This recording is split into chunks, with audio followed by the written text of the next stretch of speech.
At 7 with the BBC News, I'm Jacob Waters. The BBC has been told that a deal has been reached for a ceasefire in Gaza after 15 months of fierce fighting. Negotiations involving mediators in Qatar have intensified in recent days. The agreement hasn't yet been officially confirmed, but celebrations have erupted across Gaza. Imad Koudé is a student in the territory. This is a moment we have been waiting for a long time, and the people are chanting, the people are clapping their hands after this long time of killing everywhere, of losing a lot of relatives, losing a lot of friends. The first phase of the deal involves an initial 6-week ceasefire during which Hamas will release 33 of the hostages it abducted during its attack on Israel. In return, Israel will release Palestinian prisoners. And recently we've had a statement from the US President Joe Biden who confirmed the hostage deal. Police say 3 people have been arrested after a 14-year-old boy was stabbed to death on a bus in south-east London. Kellyanne Bokassa was attacked in Woolwich last week.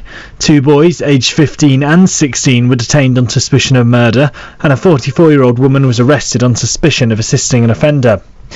Inflation fell slightly to 2.5% in December. It was 2.6% the month before. The Office for National Statistics says a rise in fuel and second-hand car costs were offset by lower hotel prices. Professor of Politics at Bournemouth University, Darren Lilliker, says the Chancellor Rachel Reeves needs to speak to 2 different audiences. One is the British public, because they need to feel that they can trust her. But also she needs to make sure that what she's saying to the British public don't spook the markets and don't make the markets look at Britain and say, there's a problem here, we don't want to invest there. A man from Grimsby who spent 17 years in jail for a rape he didn't commit has told the BBC he feels vindicated by the resignation of the chair of the Miscarriages of Justice review body. Helen Pitcher had been heavily criticised failings at the Criminal Cases Review Commission in relation to Andy Malkinson's case. He's called for a strong review. I'm still waiting. I don't understand why. This is not a complicated case. Everyone agrees I'm innocent, so why don't they just send me an interim payment so I can pay my bills and travel and not be dependent on the government, the Department of Work and Pensions? It seems quite silly. And birdwatchers have been flocking to a town in Cornwall where an extremely rare booted eagle has been spotted. The rare bird's been attracting a small crowd in Merseyside since it was first spotted at the weekend. Mark Dawson drove down from Nottingham and slept in his car. I think it was 25 years ago. I saw one very badly, not very far away from here at Drift. I've chased 2 more since, is it last year, and missed them all. So I was extremely pleased to actually see this bird. You're up to date, it's 7:03. Live from Goodison Park, Merseyside Sport. Welcome to Total Sport Merseyside. We're live from Goodison Park as we get ready to see the first game for the second spell in charge of David Moyes. Fans are in the ground at the moment. Players are on the pitch and warming up in their training gear. It's a bit of a chilly night here at Goodison Park. I think the temperatures are going to dip probably a couple more degrees while the game is going on, but it's a crystal clear night, and I know so because as I look to my left-hand side, right above the word Kendall in the Howard Kendall Gladys Street end is almost like a bright orange glowing moon. It's a pale shade of orange, it has to be said, but you can see it crystal clearly. Not quite a full moon, but not very far off. Mike Hughes alongside me. Mike, I put it out there before to ask people who the last goal scorer under a David Moyes side was. I asked you this before, didn't I? And we had a few minutes where we went through quite a few players, but in the end we got there. I'll let you do the big reveal. Who was the last Everton player to score under David Moyes at Everton? He's the guy who was on about 10 minutes ago, isn't it? Pure coincidence, that, by the way. I found Naismith. It is Stephen Naismith, yeah. I thought of the question after I had spoken to Stephen. It was a complete coincidence. But yeah, Stephen Naismith was the last goal scorer for Everton in a 2-1 defeat at Chelsea in David Moyes' last game in charge. So, the post-Sean Dyche era, well, that's already begun. It got off to a winning start 6 days ago, a day of madness at Goodison Park. The Blues beat Peterborough United 2-0 here to set up a tie against Bournemouth in the FA Cup fourth round. Just hours earlier, of course, Dyche was relieved of his duties. You know, at the end of the day, if you're a business of this size and this club, succession planning surely should be part of their diligence. And I've got no problem with that at all. And I think that should be ongoing at every football club. That's part of the business, surely. I'm sure it is in what we'd call normal business life. That is outside of football. So I never really concern myself with that. Got to win games. We haven't won enough this season. Got to make sure the team's operating the right way. Got to try and please everyone all of the time, and that's the job. And we haven't done that often enough, and it comes down to me, without any shadow of a doubt. Breaking news this afternoon, Sean Dyche has left Everton. In a club statement, they said Everton Football Club can confirm that Sean Dyche has been relieved of his duties as senior men's first team manager with immediate effect.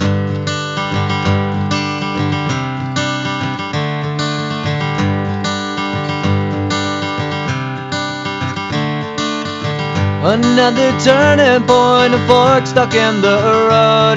Cross in the box from Mikalenko. Patterson's waiting at the far post, heads it down towards the 6-yard box. Edge of the box for Mangala. Oh, it's off the crossbar. It's a lovely effort on the half volley. It's not a question, but a lesson learned in time. It's something unpredictable, but in the end is right. I hope you had the time of your life. Here's Chris Clark, plays a diagonal ball across the ground. Kean Hayes, edge of the penalty area. Ricky J. Jones tries to slide one past João Virginia, but it's a recovery challenge from Vitaly Mikalenko sliding in there that just about does enough to get Everton out of immediate danger. O'Brien. Here's Michael Keane now, jogging forward towards halfway inside the Peterborough half. Branthwaite swings across it from deep to the head of Beto. It was a free header for Beto there. He was heading backwards, his momentum was shifting towards the goal. It's something unpredictable, but in the end is right. I hope you had the time of your life. Ajay makes a run through. Harrison Armstrong goes for Beto. One-on-one. Tries to round the goalkeeper. Narrow angle. Back across goal. And into the back of the net. The flag stays down. Corner. It's going to be swung in swinger now from Chris Clark into the middle. Beto misses it. He drops at the far post. Hit back across goal. It's bouncing in the 6-yard box. Cleared off the line. The Peterborough fans thought it had gone in. But from our angle, it was quite clear that it hadn't gone in. Was it safe? It's something unpredictable, but in the end it's right.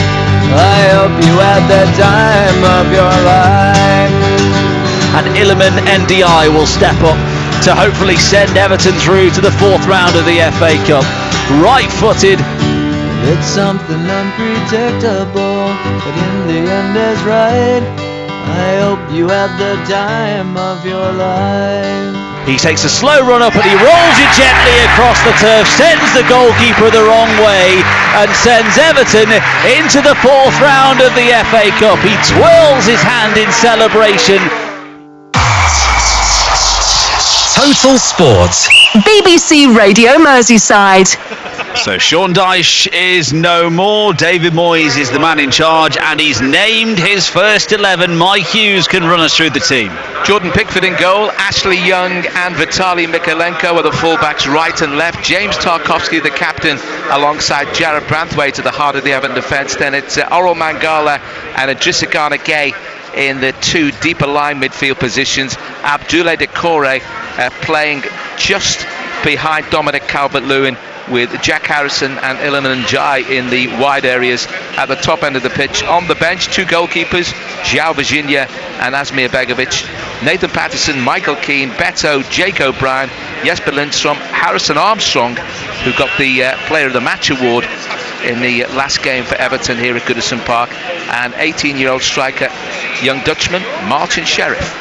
Mike Hughes, thank you very much indeed. We'll be joined by Ronnie Goodless as well in the commentary box very soon indeed. But one of the debating points in replacing Sean Dyche with David Moyes has been if the style of football will be all that different, and maybe a similarity between the two. So Total Sports' Julia Bold asked David Moyes direct, what's your style going to be? Well, it's a good question, because I expected somebody to say something like that, and I'm thinking that I'm going to try and play to win as many games as I possibly can to get myself out of this position. Then I'll start thinking about how my style is going to develop and what I'm going to do to make that work. I couldn't tell you exactly what what the biggest strength of all the players here, because I might know better, say, in a month's time, once I've had them. I get to see them play, I get to see, best positions, how I think they know what they're good at. So for me to come in and sort of strike something, I don't know if we're in that position where we can quite do that yet, but my plan is to come in and get as many wins as I possibly can. An interesting quote from David Moyes since then. In fact, it's only appeared 5 minutes ago on the Everton Twitter feed, Mike Hughes, is that our approach has been telling them how much it means to the people around the football club. By that he means the players. There's a bit of ownership you have to take back, and I think the players understand that. I think they always have, but tonight we're just asking them to give us a little bit more.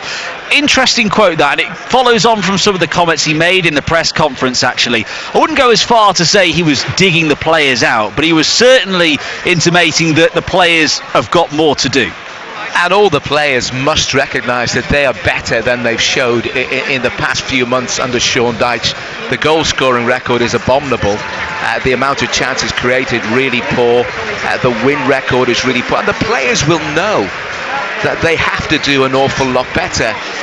Something, what you can imagine David Moyes saying to the players is something similar to what Seamus Coleman did before that vital game for Everton against Crystal Palace, where he told the players about what it should mean to play for Everton Football Club, what it should mean to you, what it should mean to your family, the sort of debt of honour and gratitude you owe to the club and to the fans. And it might seem odd to say that they need to be told that, but just being reminded of it, being reminded on it on day one, more or less, of the second coming of David Moyes, I think those sort of messages can do an awful lot of good.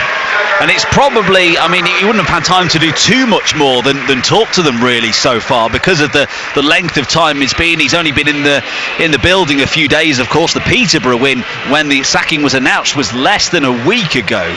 And the team that he's named seems, as we mentioned a little earlier, quite similar to a Dyche side. Do you think that this is the chance for the players to be like, right, this change has been made, now it's almost like a fresh start for them really, in that, they're still playing in this Everton team, of course they are, but now they've got a new chance to impress and a new chance to kick on, and a lot of them, of course, will be looking at trying to get new deals. Of course they will, and what's happened in the past for these Everton players doesn't really matter. What happened in the future, what happens when David Moyes is in charge, he'll be making his own assessments. He will have spoken to Sean Dyche and asked him about all the squads and the players individually, and found out what the previous manager said. David Moyes is an avid football watcher. He'll know all the players, but now he'll be working with them on the training pitch day in, day out. He'll be wanting them to produce their very, very best, and when they can't, to just keep on trying, stretch every muscle, every sinew for the cause. You're playing for Everton Football Club, and when he's got a bit more time to work with them at Finch Farm on different bits of what he wants to introduce tactically, he's very, very astute tactically, a lot more than a lot of people in football would have you think. If you read some of the articles that he writes in tournaments for the Times and the Sunday Times at World Cups and European Championships, what a clever, articulate football man he is, and he can imbue the players with that knowledge. What role does Goodison Park have to play tonight? They're celebrating the originals at Goodison Park this evening, a series of sort of theme nights to mark the end of the Grand Old Lady. And I imagine in about 15 minutes time, maybe in a little bit less, this place will show David Moyes their full appreciation. Sometimes at Goodison recently, when the football's been turgid, when results haven't been going Everton's way, this place has not been the most joyous to be. Do you imagine there'll be a bit more leeway for those little misplaced passes tonight, a bit more extra support from the Goodison crowd? Yes, I think there will be. David Moyes is an Everton original. He did so well first time round under difficult circumstances. He built so many good Everton teams. The fans, even the ones that didn't like the way he left, and the ones who thought maybe it wasn't the right thing to bring him back, they will get behind him, get behind the manager, whether you like, love, loathe, hate, it doesn't matter. He's managing your team, and I think the fans can play a massive part. Goodison is an absolutely essential part of Everton's survival plan. It has to be.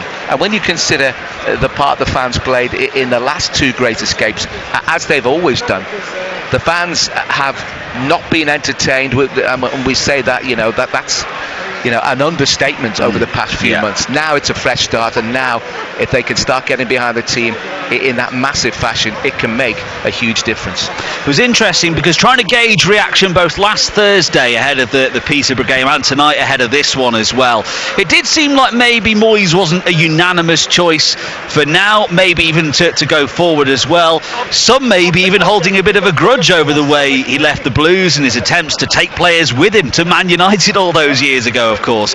I was speaking with season ticket holder Natalie Bargery, the Blue, one of our regulars, and she admits it might not have pleased everybody. Understandably, not everyone is going to be happy with certain appointments. Some people aren't happy with the way Moyes left still. But I think now he's here, and I think he's made a really good start in terms of what he said in his first interview and first press conference. I think you can feel the positivity growing behind the appointment. And I think everybody's keen to get to Goodison and get behind a new manager. It's been pretty sort of sour place to be over the last few months, and I think everyone's desperate to just enjoy getting to Goodison again and hopefully winning some more football matches. So wins make all the difference. That's what really gets fans behind you. But I think everybody's really ready to enjoy and be at Goodison in our final few games with Moyes as manager, and let's hope we can get off to a good start against Villa. Yeah, I must say the reaction I've seen online since David Moyes spoke out in the press conference seems to be largely positive. In fact, I don't think I've really seen any negative views. I'm sure if I search hard enough, I may well find some. But it seems as though already he's sort of got this reassuring, calming influence over fans. Yeah, definitely. It's funny, isn't it? Because I think over the years since he left, I think there has generally felt like there has been a lot of negativity towards him. But then when he won the Conference League with West Ham, I think you could see a lot of Evertonians sort of saying that they were pleased for him. And I think that feeling has just changed over the years. And yeah, I think like you say, I think following his press conference, I've only really seen a lot of positivity. So we just need to carry that through now into creating a great atmosphere at Goodison and keep the positive feeling going. And I have to ask you one final question. Have you forgiven him for the derisory bid for Leighton Baines and Marouane Fellaini when he went to Man United? It was a while ago now, so I have forgiven him now. Yes, yeah. I mean, if he could we get a few more bids in January for other teams' players to come in for us, then I'll be happy with that. So yeah, we'll let him off. It's we can all behave badly at times, can't we? But I think the 11 years he put in prior and the difference he made to Everton then, hopefully if he can make a similar difference now, then I think everyone will be able to forgive him then too. That's Natalie Bargery, Blues season ticket holder, chatting with me a little bit earlier on. Let's hear more now from the last Everton player to score under David Moyes. Stephen Naismith has been paying close attention to his former manager's words this week and gave me his insight into what Moyes is like behind closed doors. What he brings, what he's proven to do over his managerial career, not so much just his time at Everton, but I think the club not being in exactly the same situation as they were back when he took over from Walter Smith and the club was where it was in terms of really fighting a relegation battle, probably not having the finances or the infrastructure which they have now, but there's loads of similarities in terms of where the club is internally, where it is in terms of with the fan base, that I don't think you can get a more assured, more confident, more experienced, better fit as a manager. I think he's, from even his first press conference and his first words coming out of the club, he understands it, he gets it, he knows what's expected, and I think it's probably the right appointment that probably could have came 2 or 3 appointments ago. Yeah, there was talk, actually. He admitted in his press conference, I think, that there were opportunities which didn't quite materialise in the end for him to come back to Everton. Do you feel that love that David Moyes has for Everton is really important at a time like this, at a time when Everton are off the back of a few really rough years, relegation battles, PSR breaches, of which we've learned today there will be nothing this time for Everton, so hopefully that kind of stuff is behind Everton now. But is he kind of the right man, with the love for the club, with everything he knows about Everton, to try and steer them away from the troubles they've still got? Yeah, for sure. And again, he's talked about that connection. What he understands what's expected from the club, and that, I must say, from when I joined, that was the clearest thing I got within, or it's the first thing that really hit me. I understood that there was the club had a demand, the fans had an expectation of what an Evertonian was, but then when you go in day to day, what the manager had built in terms of standards, expectations, how a player, how a staff member carries herself being an Evertonian, there wasn't egos, there wasn't I'm too good for this, or whether you were the first team player, whether you're academy player, whether you were somebody that was a maintenance person to the kitchen staff, there was no egos, there was no I'm better than you and you need to do, and that was drilled from the manager. That's from going back to the club on a few occasions, that's what's kind of started to get eroded over the years. Some very good people have left the club in the background, and slowly but surely that the standards and what's expected of you has slowly drifted, and the manager's been there. I took loads of warmth and confidence from his words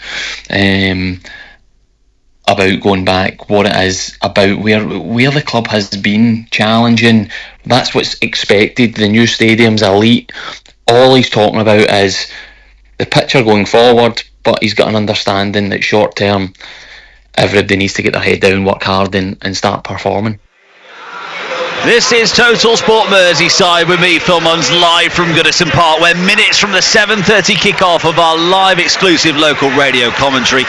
Talking about the man that David Moyes is, Mike Hughes. I know you've interviewed him in the past and you know him, and it sounds there from what Stephen Naismith was saying, is that David Moyes is a kind of manager who likes to set the tone and control the aura for the entire club, not just his players. He doesn't just focus on that. He seems to want to infect every single area of the football club that he's at, and that kind of rubs off almost instantly. Is that the impression you get from him? That's exactly what he's like. He wants everybody to realise the importance of the team that he's playing for, to buy into what it means culturally and socially, as well as in a footballing sense. Everton are a massive club, and David Moyes wants every player, not just all the first team squad, he wants everybody involved in the under 18s and every team that wears a royal blue jersey. He'll be developing an ethos that will be lifted in large parts from what he found out about Everton first time around. This is the guy who, before he'd been in charge of the team that had kicked the football, he coined the phrase the People's Club. He understands Everton, he gets Everton, and the fans, even the ones that said before, the fans who haven't backed him, I think they will realise the importance. They've got to back him now. He's the guy who's in charge, and he's been given the task of leading Everton towards salvation this season, and hopefully onto an awful lot more. Let's hear from the man one more time, and while I'm sure the main focus right now for David Moyes is Aston Villa here at Goodison Park, the new boss has made it clear that he would like some additions this January. Well, winning football matches is always a priority, isn't it? You know, obviously there's other things. You know, there's sort of building a club back up if possible. You know, and I don't think it's been done by any managers. I think the damage has been done through a long period of time.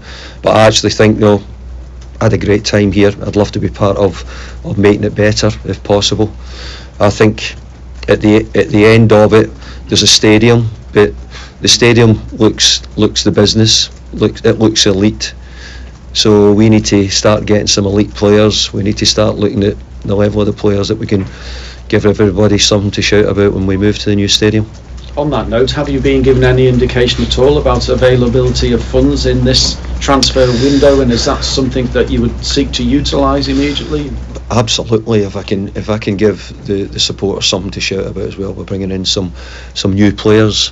It's probably the things which the managers do. I mean, it's never that easy, and it's maybe probably even a little bit more difficult here because it's not been a great situation for a while. But I need to impress the people, tell them that we need them to come.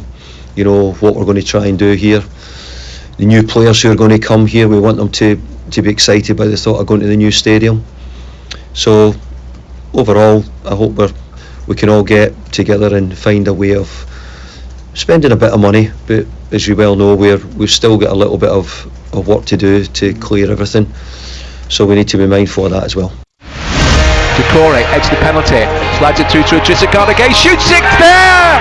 Idrissa Gana Gueye has put Everton back in front. Jack Harrison inside the penalty, pulls it back, a chance, I break it, but McNeil's going to shoot low! Yes! Dwight McNeil! 2-0! Corner for Everton. Here comes the corner, it's a very high one, and it's Calvert-Lewin! 2-0! BBC Radio Merseyside. The sirens are blaring, blue, white and yellow flags are waving in the Gladys Street end. Banners have been hung. We are the famous EFC, the Toffees, marching down the Goodison Road. And this time they're marching with a familiar face. It's the second coming of David Moyes. It's Everton against Aston Villa live at Goodison Park. Let's hand over to your commentary team of Ronnie Goodless and first Mike Hughes. It was the 16th of March 2002 when David Moyes first took charge of an Everton team here at Goodison Park. Just under 23 years later, he's back with a really, really important job to do, just like back in 2002. It's all about maintaining Everton's Premier League status. And it starts off with tonight's game against Aston Villa. Both the sides are out on the pitch. Promises to be a really special night. The first team selected by the new manager, Jordan Pickford, Ashley Young, James Tarkowski, Jarrad Branthwaite and Vitaly Mykolenko. Then it's Orel Mangala and Idrissa Gana Gueye in the holding positions. Abdoulaye Doucouré further advanced. Nearer playing as a 10 perhaps behind Dominic Calvert-Lewin, with Harrison and Ajayi in the wide positions. João Virginia, Asmir Begovic, Nathan Patterson, Michael Keane, Beto, Jake O'Brien, Jesper Lindstrom, Harrison Armstrong and Martin Sheriff are on the bench. For Villa, it's Emi Martinez in goal. Then it's Cash, Konza, Mings and Luca Dean. Then Amadou Onana, formerly of this parish, like Luca Dean of course, and Boubacar Kamara in the holding midfield positions. Ramsey, Tielemans and Rodgers. Ollie Watkins leads the line. There's subs Robin Olsen, Costa, Nedeljkovic, Emi Buendia, John Duran, Ian Matson, Leon Bailey, Lamara Bogard, Joe Gauchi and Jamaldon Juma Aloba. And the teams are set fair. David Moyes is out on the field, on the touchline, just waving to the fans in the four corners of Goodison Park. It wasn't a walk to the centre circle, it was just a little recognition that I'm back and I have an important job to do. Ronnie Goodless, our summariser, alongside me. Ronnie, your thoughts? Vital night, but David Moyes' first Everton team on his second coming. Well, you know, the supporters, Mike, as always, have done their part. I mean, great ovation for when he's come out and they're up for it. And again, first team selection, the players again have got to be stood up and be counted. You know, Villa haven't been the best in the last 5 away games. You've got it where full house, you want everything to go right, obviously, but I just want to be on the front foot. You know, Moisey again, you know, with Pinas and Baines and all this, you know, he wanted to push forward and he wanted to, you know, be more offensive than under Dyche, but obviously he's gone, totally different, clean sheet for everybody. Calvert-Lewin, can he get on the score sheet? And obviously Jack Harrison as well, can he contribute with an assist or a goal? Big welcome for David Moyes when his name is read out over the PA system here at Goodison Park. It's going to be Everton to kick off, attacking the park end in the first half. Royal blue jerseys, white shorts and white socks for Aston Villa. Familiar claret and blue shirts, claret and blue socks and claret shorts. Referee Sam Barrett is the man in the middle tonight. Everton have got to find their goal-scoring boots. They did it okay against Peterborough on Thursday night here at Goodison Park, but their goal-scoring record in the league over the last 10 matches is really poor. We're underway at Goodison. Iliman Ndiaye goes back to Jordan Pickford, hits it long, left-footed up towards Calvert-Lewin. Beaten in the air there by Ezri Konsa. Villa work it up the field, headed back by Jordan Pickford. Away again there, Villa on that occasion with Amadou Onana, and they work it out towards the right-hand side. Matty Cash. Infield it comes to Morgan Rogers. Turns it back out. Villa quite happy with Rogers and co to take a little bit of time and work it back to Konsa. Tyrone Mings just short of halfway inside the Everton half now, put under pressure by Dominic Calvert-Lewin. Back it goes towards Konsa, back for the goalkeeper Emi Martinez. Right-footed clearance downfield as Abdoulaye Doucouré was closing down. Long clearance downfield. Flags up for offside against Villa. Everton have got themselves a free kick, Ronnie Goodless. Yeah, and I think, again, it'd be interesting with the long kicking off Jordan Pickford as well. On the dice, it just went too long. You need your midfield players on the ball, and again, can we get it wide and into dangerous areas and do something in the final third. Forward ball to Calvert-Lewin there from Jack Harrison. Everton still in possession. Chip forward there by Ashley Young towards a run of Abdoulaye Doucouré, but headed back by Ezri Konsa for Martinez in the Villa goal. Collects it, looks for options, rolls it short to Konsa outside the penalty area, looking for options. Amadou Onana in a midfield position. Was asking for possession, but it's back to the goalkeeper. Then Mings eventually finds Onana. Back to the goalkeeper again, who's the ball inside the D, just outside his box. Konsa again. Abdoulaye Doucouré doesn't really press, just makes a general movement towards the ball. Back to Martinez. Back out to Ezri Konsa. Amadou Onana picks out Mings to the left-hand side. Luca Dean back with Mings. Jack Harrison pushes forward to get tighter to the Villa man. There's a challenge there on Ashley Young, on Amadou Onana, and that's a free kick to Villa. Onana going down again, mate. Seen that a few times, haven't we? No, it's just that we're staying in shape. Obviously Villa's got a lot of possession. You don't want them mittens on the break with the pace they've got up front, and we've just got an outlet a bit cagey way with, as I say, the shape that David Moyes has set the team up in. Long ball forward from Emi Martinez. Jared Branthwaite chases out towards the left touch line before just shoving it out of play without having to touch the ball. Everton throw in, but deep inside their own half. Vitaly Mikalenko is going to take it.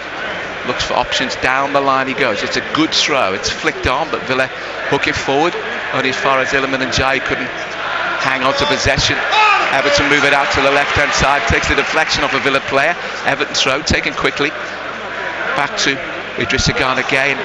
Villa win back possession again, driving forward Amadou Onana, the former Everton player. Left-footed, had to crack a goal, takes the deflection. Oh, and it's just a couple of feet wide because Jordan Pickford was completely wrong-footed by that as it took the deflection. And Villa have got themselves a corner. Deflected there off Everton's James Tarkowski. That was worrying Ray Goodless. Well, again, it's giving the ball away. They've had a lot of possession, but Manalenko again trying to do that little 5-yard pass. It gets cut out, and that's what that's their game, is hitting it on the break. Pickford wouldn't have any chance if it was on target with the deflection. Corner left-hand side, Gladys Street end. Yuri Tielemans is going to take it with his right foot. Left arm aloft is the signal to his teammates. In it comes towards the near post, headed away. Really powerful header there by Ashley Young, it's out for a Villa throw-in. 5 yards from the edge of the Everton penalty. Good header from Mangala to win the ball back from the throw, but Villa win it back. Morgan Rogers edge of the penalty, shoots, fantastic save, diving away to his left-hand side to just palm it round the post, and Villa have got a second corner. They had a bit of luck with the deflection, that it was wide, but Jordan Pickford had to be alert there, and Everton had 3 chances to clear Ronnie Goodless. Well, Jack Harrison, Mike, he wanted too long again and got his pocket picked there again, and you can't do it, as I say, with these. A nice little 1-2, and it's curled into the far corner. Good, full stretch from Jordan Pickford. Another good save again, but just now another corner kick will put us under pressure. This time it's on the right hand side. Luca Digne is going to take it and swing it in towards the 6-yard box with that wonderful left foot of his. In it comes towards the far post. Villa got the first contact on it by the look of things, but no, it's come off an Everton head, because Villa have got a third corner in quick succession. Yeah, we've got to be period of pressure on the Everton goal. 5 minutes gone 0-0. Yeah, got to be very wary, Mike. I mean, these are the big units. You've got round Pickford is 3, so again, very difficult if he wants to punch you to catch you. And they've got Onana and Mings in there, haven't they? Boubacar Kamara. And it comes again towards the near post. Headed away. This time it was Jack Harris. Iliman Ajay can't get anything on it. Headed forward by Harrison. Only as far as Luca Digne. Tielemans wins possession. Strokes it in field to Amadou Onana. Powering forward again. He's going to have another crack at goal. Shoots! Pickford had it covered. It's well wide, but Villa very much on the front foot in the early stages at Goodison Park, and it's largely because Everton, Ronnie Goodless, not careful enough in possession. Totally right. I mean, again, it's, you've got to be brave, you've got to want the ball, you've got to keep the ball, but the way it is now, a couple of the touches off Jack Harrison, he's made a poor start, and it's not the best for your confidence. And again, a couple of shots, Onana again, it's Jordan Pickford have it covered, it went past the post, but they've started them much brighter. Amadou Onana gets the better of a duel there with Jack Harrison, guides it back to Tyrone Mings, 15 yards from the edge of his own penalty area. Central position finds Luca Digne, back with Mings, out towards the left touchline, goes back to Calvert-Lewin, gets away from Calvert-Lewin and goes back to the goalkeeper and cleared. But Everton win back possession. Abdoulaye Doucouré driving it towards the edge of the penalty area. Support from Jack Harrison on the right hand side. Challenge there on the touchline by Jacob Ramsey. Everton throw it right hand side, taken short towards Mangala by Ashley Young. Poor pass from Jack Harrison, tries to make up for that error by winning the ball back, but can only poke it out of play for an Aston Villa throw in. Nervy start for Harrison, but the manager has given him a vote of confidence and he has to make the most of that. Luca Digne has stolen a few yards from where he should have took the throw in. Gets it back there from Onana. Back it goes to Mings in the left back position. Forward ball, left footed, straight to Jared Branthwaite. Branthwaite got himself into a bit of trouble there. Forward ball there from Kamara, in towards the edge of the penalty area. Tielemans' shot is charged down there by Everton's James Tarkowski, and now Everton coming forward, and it's Amadou Onana is shown a yellow card. Everton have got a free kick just as they were about to counter, but Ronnie Goodless, Villa looking very dangerous, and every time they've come forward, and that's half a dozen times now, it's been because of poor Everton passing. Yeah, it is. We've got to be much more precise with the pass. But as you said, I think it's panic, Mike. We sort of look like we're nervous, we're lacking in confidence, and again, some of the passes have been poor, and again with the touches, I mean, you've got it where defenders, Jordan Pickford has kept the score down to 0-0 up to now, but they're much brighter, and as you say, with the 1 and 2 touch passing, they're getting through us far too easily. Pickford with the free kick in towards the edge of the Villa penalty area. It's headed away comfortably, headed back by Idrissa Gana Gueye, away by Tyrone Mings, straight to Gana Gueye. Ashley Young, Jack Harrison back to Young. Too much on the ball down the right hand side for Gana Gueye. It's out for a throw in. I think the eagerness to impress the new manager sometimes can lead players to be a little bit impetuous, but take care of the ball. It's the one commodity you can't do anything without. 0-0. 9 minutes gone. Aston Villa have made a good start. They've had decent opportunities already, and Jordan Pickford, a fabulous save, had a wonderful block there from Everton's James Tarkowski. And Villa come forward. Tielemans out towards the right hand side. Matty Cash trying to link up there with Morgan Rogers. Good play by Vitaly Mykolenko. Does really well to fight Idrissa Gay, but he overplayed and got his pocket picked. Here's Ollie Watkins, Luca Dean. Slide drill pass from Amadou Onana. Mykolenko did really well to get an important touch now. Nice ball from Iliman Ndiaye. Picks out Abdoulaye Doucouré. Slide drill pass for Dominic Calvert-Lewin. The flag stays. No, it doesn't. It didn't stay down. It went up eventually. I have to say it looked offside. The intention was a good one. Maybe the pass came slightly too late, Ronnie Goodless. Yeah, again, he was offside. But that's the run, Mike, and that's the pass. You know, forward pass and get it into space he can run onto. Villa free kick taken. Kamara for Amadou Onana, already yellow carded for that foul. Tyrone Mings out towards Luca Dean, left hand side. Luca Dean goes back to Mings, midway inside his own half, to the left of centre, put under pressure by Calvert-Lewin. It's a poor pass back to Doucouré. If he could have got there before Martinez, but he didn't. Martinez hastily bumps it out of play for an Everton throw-in. I've never rated him, Mike Mings, honestly. Everton throw-in taken. Just kept in play there by Jack Harrison. And he gives way to Jacob Ramsey, and then the ball is hammered against Harrison, and Aston Villa have a throw-in that Luca Dean's going to take. Throws it in field. Mangala heads it on towards Doucouré. Finds Iliman Ndiaye. Ndiaye turns away from Amadou Onana. That's another foul from Amadou Onana. He's already been yellow carded. He's going to have to be very, very careful, Ronnie Goodless. Well, again, play on it. You know, that's what I'm saying about with Mings. Honestly, Mings has been out a long time, but I mean, you know, he takes forever on the ball. Put him under pressure. And again, if we can run at him, but it's the delivery now. We've got to, you know, start getting a bit of quality in the final third. Free kick. It's about 18 yards, 15, 18 yards from the edge of the penalty area to the right of centre. Jack Harrison over it for the left-footed curling free kick. Ashley Young with the right footer. Branthwaite and Tarkowski are forward. It's going to be Ashley Young. Harrison comes towards the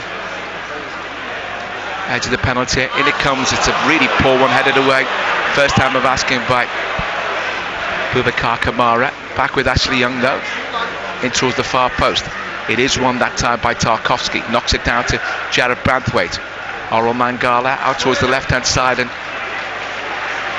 Tarkowski back with Branthwaite. Long ball forward for Idrissa Gay. Headed out of play there by Luca Dean. Everton have got a throw in level with the edge of the Villa penalty area on the right hand side. Harrison leaves it for Ashley Young, short to Abdoulaye Doucouré. Cleared for another Everton throw in. Ashley Young could have kept it in, but it let it run under his foot. Again looking for blue shirts and runners. Gets one down the line in Dominic Calvert-Lewin, down towards the corner flag. Tries to pull it back to Ashley Young, but came off Jacob Ramsey. Another Everton throw in, level with the penalty spot this time. Ashley Young doesn't have any blue shirts near him, but now gets a run from Idrissa Gay. Jack Harrison miscontrols, and then in the end I think he's adjudged to have fouled this man, or did he run offside? In any event, it's a free kick to Villa. 13 and a half minutes gone. Everton not really got going to any great extent, but still 0-0, Ronnie Goodless. Hopefully better to come. As you said before, with pressure, I mean, it's a clean sheet for all of them. And when you're sort of looking at Jack Harrison, this is the game. He hasn't started off the best, but you only need one cross or to go past him once, you know, Luca Dean. But you know, going forward, we haven't, well, up to now, first 14 minutes, we haven't you know, kept the ball as good as we should do. Deliberate header back from Tarkowski to his goalkeeper Jordan Pickford, who signals that he was really pleased with the Blues captain with the deliberate header from the long clearance from Martinez. Pickford fly kicks downfield. Calvert-Lewin chests it down. Comes off Onana, only as far as Ashley Young. 15 yards short of halfway. Turns back under pressure there from Ramsey. Back to the goalkeeper. Short from Pickford to Tarkowski. Back with Pickford. Pickford lofts it downfield towards Calvert-Lewin. Beaten to it there by Ezri Konsa. Chested down though by Idrissa Gana Gueye. Has Harrison outside and lovely ball clip forward for Abdullah Decore, racing down the right hand side. Need to get a good cross in. The near post, it's hooked over his own crossbar there awkwardly by Tyrone Mings. Everton corner. Well, that's much better. I mean, that's again running forward. A pity Decore didn't beat Mings on the near post. It's deflected and gone for the corner kick. But it's that's what you want, to knock it into space, and Calvert-Lewin running onto it, getting things happening. Won a corner kick and Ashley Young to take it on the right hand side. At the park end, Oral Mangala is close to him if he wants to go short, but Villa have got Jacob Ramsey, who's tracked across to deal with that. Plenty of blue shirts in the box. 3 amassed by the penalty spot. In it comes from a freak. The corner kick, it's headed away. Driven shot! Took a deflection there from a well-hit effort there from Idrissa Gana Gueye from 25 yards, and Everton have got themselves another corner. Right-footed, I don't think it would have been on target, but nevertheless they've got a free kick, a corner kick rather, because of the deflection. Ashley Young is going to try and swing this one out from the right hand side towards the far post. Mings gets on it again. Everton with Oral Mangala.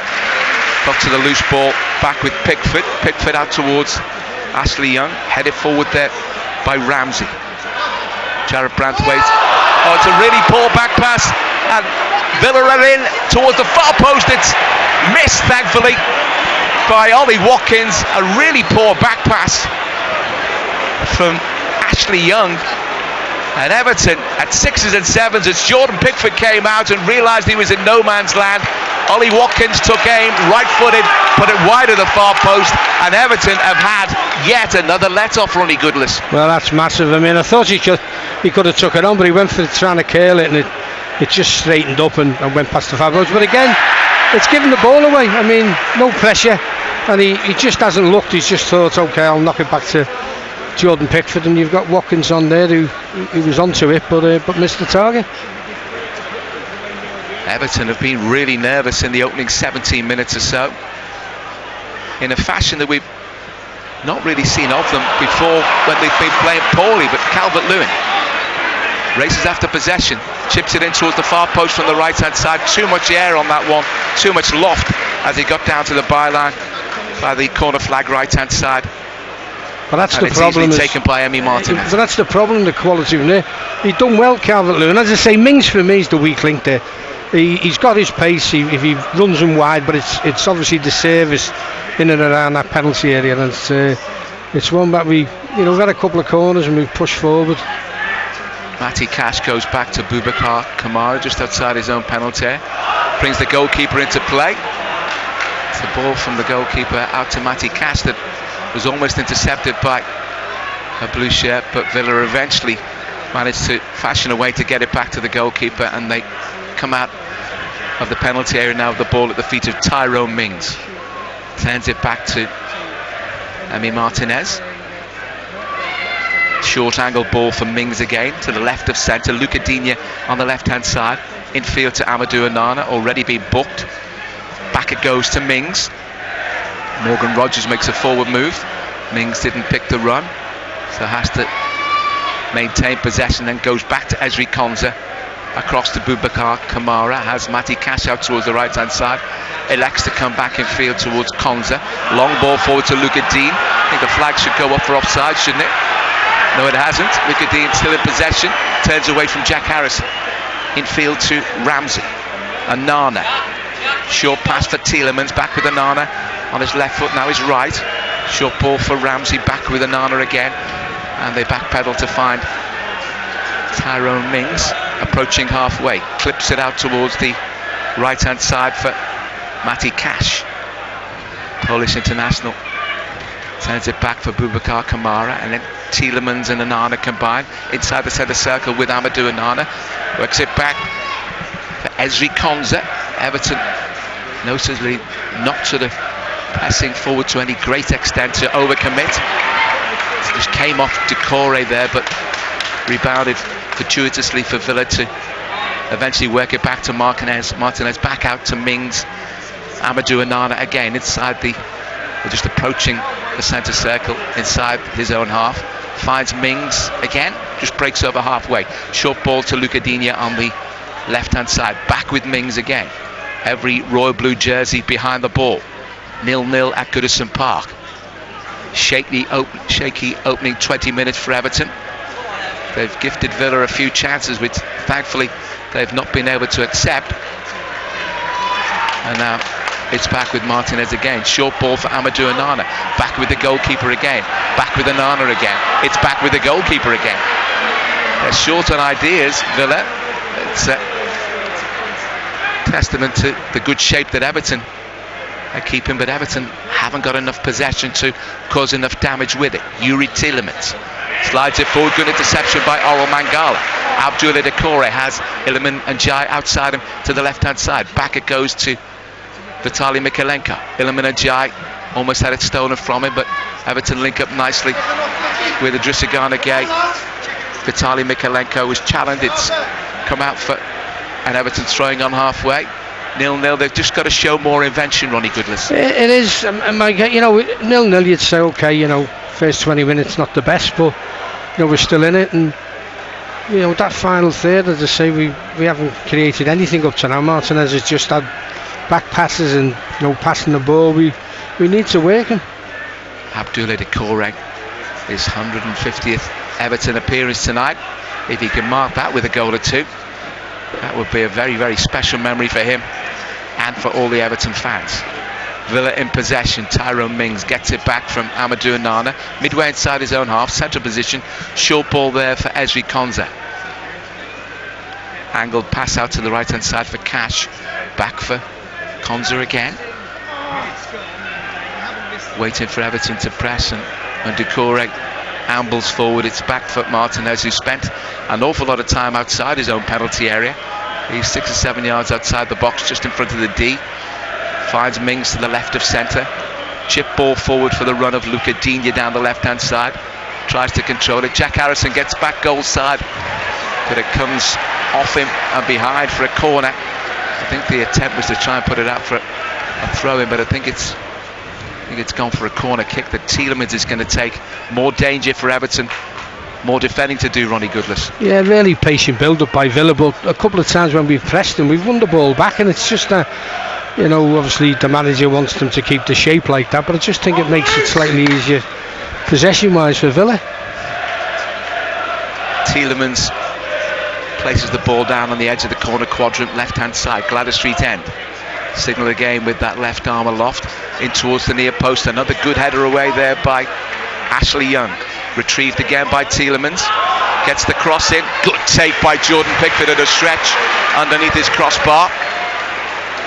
Excellent goalkeeping, and he's already made some important contributions, Ronnie Goodless. Yeah, he's done that was a good save, as I say. It was early on, full length save, but it's like with his kicking, we're not knocking as long as obviously under the previous manager, but I just think we should, as I say, press and even for 5 minutes give it a go. And as I say, it's just too easy. Time and space for Villa. They're just playing at their own pace. Long ball forward is run in the air by Jared Branthwaite on the left edge of his own penalty area. Has a duel to win there with Ollie Watkins. Forward ball almost found by Abdoulaye Doucouré, but Villa win possession again. And out it comes to the left for Luca Digne. Chip ball forward for Ramsey, who couldn't get away from Ashley Young, but in the end Pickford was able to come out and claim. And he's just signalling to his players, to his teammates, to just calm things down a little bit. I think you've had a couple of supporters behind us saying that. Just calm down, we've got the ball, just take it easy. Branthwaite receives it and turns it back to the Everton goalkeeper. But short to the man. But we need the crowd, mate. Great ovation. Start of it, you need to get the crowd and get a few tackles and get a few shots at goal. Tarkowski exchanged passes with Branthwaite. The Everton captain rolls it back to Pickford, edge of the D. He's a few yards further forward now, Pickford. The ball's with Branthwaite, back with Tarkowski. Tarkowski for Ashley Young. Young for Harrison, just short of halfway. His pass deflects off Luca Digne and eventually comfortably collected there by Cash. But who was he actually aiming for there, Jack Harrison? You know, that's going like an exercise. So if you pass this to a midfield player and he was switching it, you're just giving the ball back, giving it far too easy away. Back with Emi Martinez, and Villa build with Kamara and Ezri Konza. Back to the goalkeeper again. Mings, left-hand side, forward ball to Watkins. One in the air there by Tarkowski. Really good challenge. And now it's Oral Mangala. Works a 1-2 with Jack Harrison. The ball's clear, but only as far as Harrison, who then shows too much of the ball to Luca Digne. And the ball, rather unfortunately, comes off Harrison. He was surrounded by Luca Digne, and Jacob Ramsey was never going to win that. He's had a bit of bad luck so far, Jack Harrison, but not much that he's trying is coming off. No, again, he needs to be isolated one-on-one, get the ball out to him, you know, get a decent crossing, but everything that's come his way. I mean, that's a good ball from Harrison to Iliman Ajayi. Good challenge by Tielemans for Villa to take it off his toes. Forward it comes to Cash, racing down the right-hand side. Challenge there by Jared Branthwaite. Second time of asking was a good one. Iliman Ajayi helps it on to Oral Mangala. Delivers the ball to the feet of Ashley Young, midway inside the Everton half. It's all a bit too slow, a bit too pedestrian. The Everton fans want a bit more oomph about Everton's play. Swinging ball out towards the left-hand side. Mikalenko for the run of Calvert-Lewin. Calvert-Lewin in with a chance, left-footed. Oh, it's just wide. Chested it down wonderfully well and just cracked it goal with left-footed, and it was only just wide. That's Everton's best move of the game so far by a million miles, Ronnie Goodless. Well, again, it's the pass. You're looking forward, they're pushing out, and then, you know, Calvert-Lewin did well. As I say, he's got the pace of the pair of these at the back, and, you know, we did the game at their place and we were 2-0 up. You know, you've got to remember that, and the thing with it, he's just knocked it past there, you know, just past the far post, but that's much better. Aston Villa work it up towards halfway, and then a long lofted ball forward by Yuri Tielemans. That was hurried from Villa. And Everton just undermining the Villa confidence in their back four that hasn't been put under hardly any pressure so far. And so now the fans have found a voice as well. Yeah, you get the crowd involved, that's what it's all about. Ashley Young in the right back position, back to Tarkowski. Oral Mangala, right-footed ball to the left of centre for Branthwaite, midway inside the Everton half. Turns it back for Pickford. 27 minutes gone. It's 0-0 at Goodison Park. Tarkowski's long ball forward. Calvert-Lewin just tried to control it with his foot and knock it down towards Abdoulaye Doucouré. Didn't get anything on it, but Martinez in the Villa goal is able to collect it without too many problems, and out it comes to Mings. Strides forward, picks out Tielemans. A good challenge there by Ashley Young, but the referee Sam Barrett didn't seem that way, and he's given a free kick against the Everton defender. Didn't look too much wrong in that, Ronnie Goodless. No, I thought he stood on the ball. I thought there was nothing wrong with it whatsoever. Villa free kick just inside the Everton half to the left of centre. Turned back by Tyrone Mings for Konza, Kamara, and Tielemans back with Kamara. Forward ball is intercepted there by Vitaly Mikalenko. Eventually it's worked forward towards Calvert-Lewin. Couldn't hang on to possession. Villa with Jacob Ramsey. Gets away from Oral Mangala. Unfairly though. He had a tug at the Everton man, and the free kick is given, taken by Pickford, much further back than it should have been. Abdoulaye Doucouré picked out by Everton's Ashley Young, but Villa defend that without too many problems, and it's out for an Everton throw in midway inside the Villa half, right hand side, 0-0. Hopefully that effort from Dominic Calvert-Lewin will have breathed a bit of confidence into the Everton ranks as Orel Mangala is caught in possession there by Tielemans, racing down the left-hand side. Clears the ball in field to Boubacar Kamara. Kamara has a runner outside in Cash. Edge of the penalty area, right-hand side. Cash checks onto his left, pulls it back to Kamara. Kamara right-footed, gets a cross in, headed away by Ashley Young. Still the danger not over, headed down and now hooked away and downfield by Mangala. Up towards Calvert-Lewin. Tyrone Mings taking a ride over the back of the Everton man, but good work by Abdoulaye Doucouré. Then a really well-intended pass from Doucouré that was just intercepted, but Doucouré's having a second bite of the cherry. Out towards the left-hand side, links up really well with Iliman Ndiaye. Iliman Ndiaye cuts in field. Now he has support from Idrissa Gana again, 10 yards further back. This is better from Everton. Branthwaite. Tarkowski rather for Orel Mangala. Then it's Ashley Young back with Tarkowski. Branthwaite in possession now. Slides it forward to Idrissa Gana again. That's a good ball there to pick out. Doucouré turned into trouble. Has it taken off him there?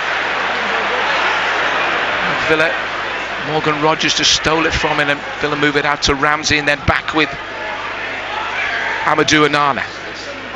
Tielemans inside the centre circle, 0-0, half an hour gone.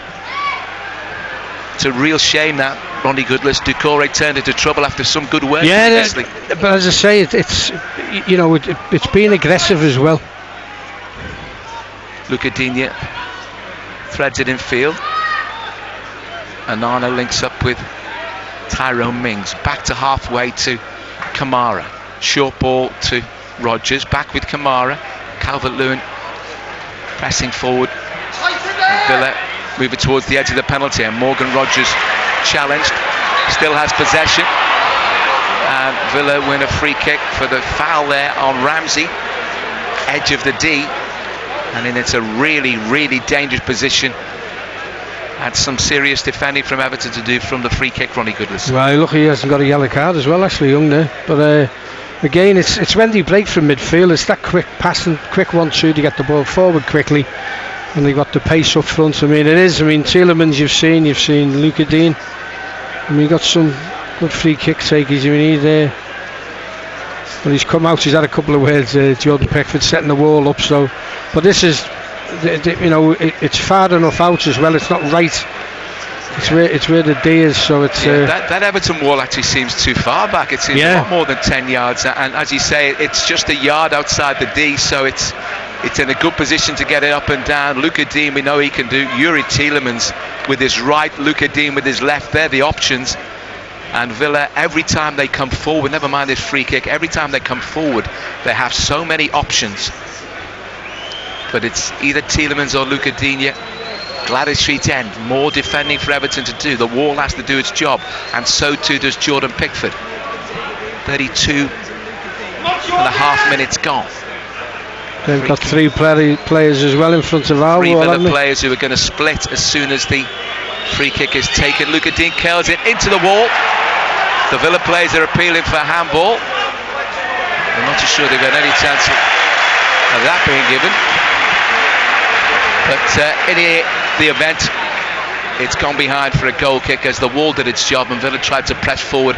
Tielemans overhit the pass for the run of Luca Digne, and it's behind for an Everton goal kick. But if Villa keep coming forward and Everton keep presenting them with opportunities, Ronnie Goodless, it's going to happen sooner rather than later, isn't it? Yeah, we've got to play in their half more often. I mean, it's somewhere we're coming too deep, and then when we press for a couple of minutes, we look good, and then it sort of unsettling. But we're just giving them too much, for me, a little too much respect, where we're dropping too deep and just not pressing them at all. As I say, Martinez could be sitting next to us here. He hasn't had anything to do, and very unlucky with Calvert-Lewin's shots, but we've got to try and hit the target. Pickford's long clearance downfield. It's over Calvert-Lewin and Mings. It's cleared as far as Orel Mangala, out towards the right-hand side. Harrison for Mangala. Gets away from Amadou Onana. Infield to the centre circle to Idrissa Gana Gay. Pokes it out to the left-hand side to Mikalenko. Cross deep towards the far post. Harrison, can he get there? Comes off Luca Digne. It's behind for an Everton corner. See, that's just a cross. He's overhit it, but Dean's got to play it out. So we've won a corner kick. Obviously now they've got 11 men back in the penalty area, Villa, but it's again down to the delivery. We need a little bit of quality. Ashley Young again. Ashley Young's going to take it. Park End, right hand side, 0-0.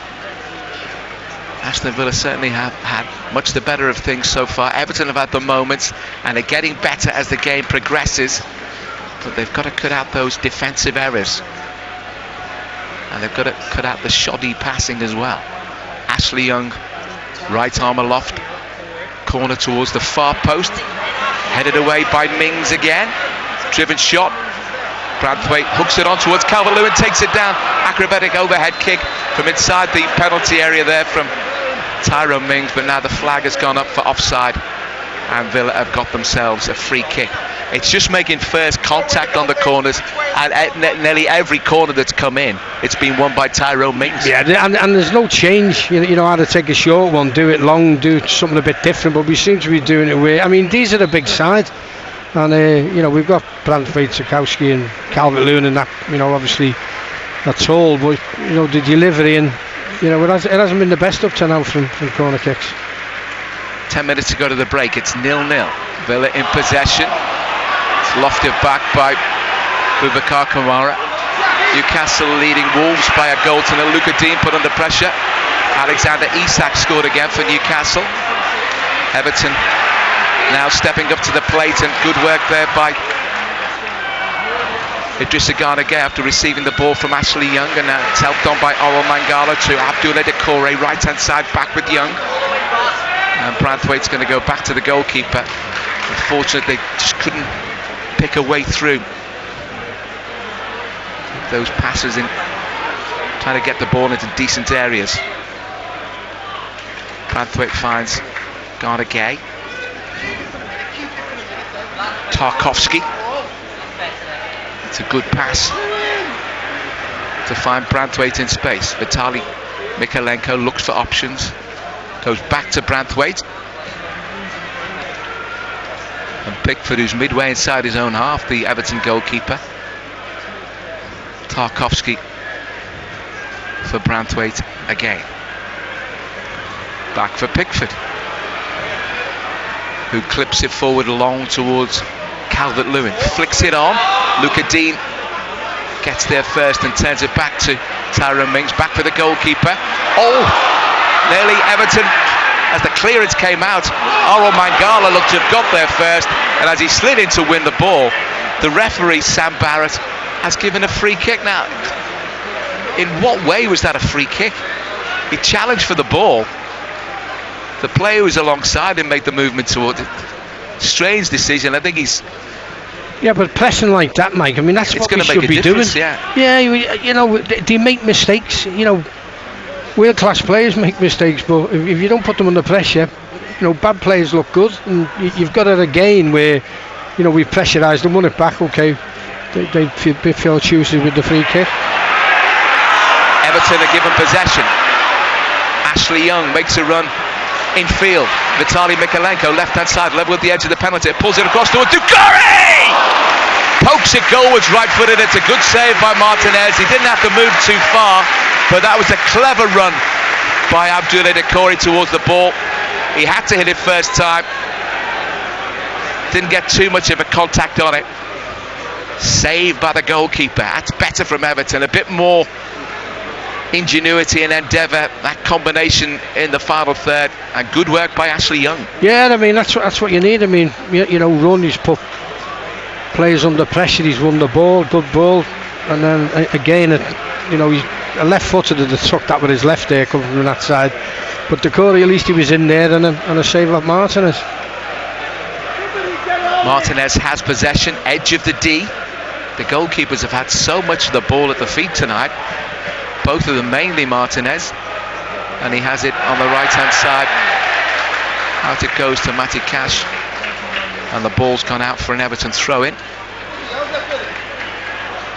Thrown to the feet of Idrissa Gana Gueye, infield to Mangala.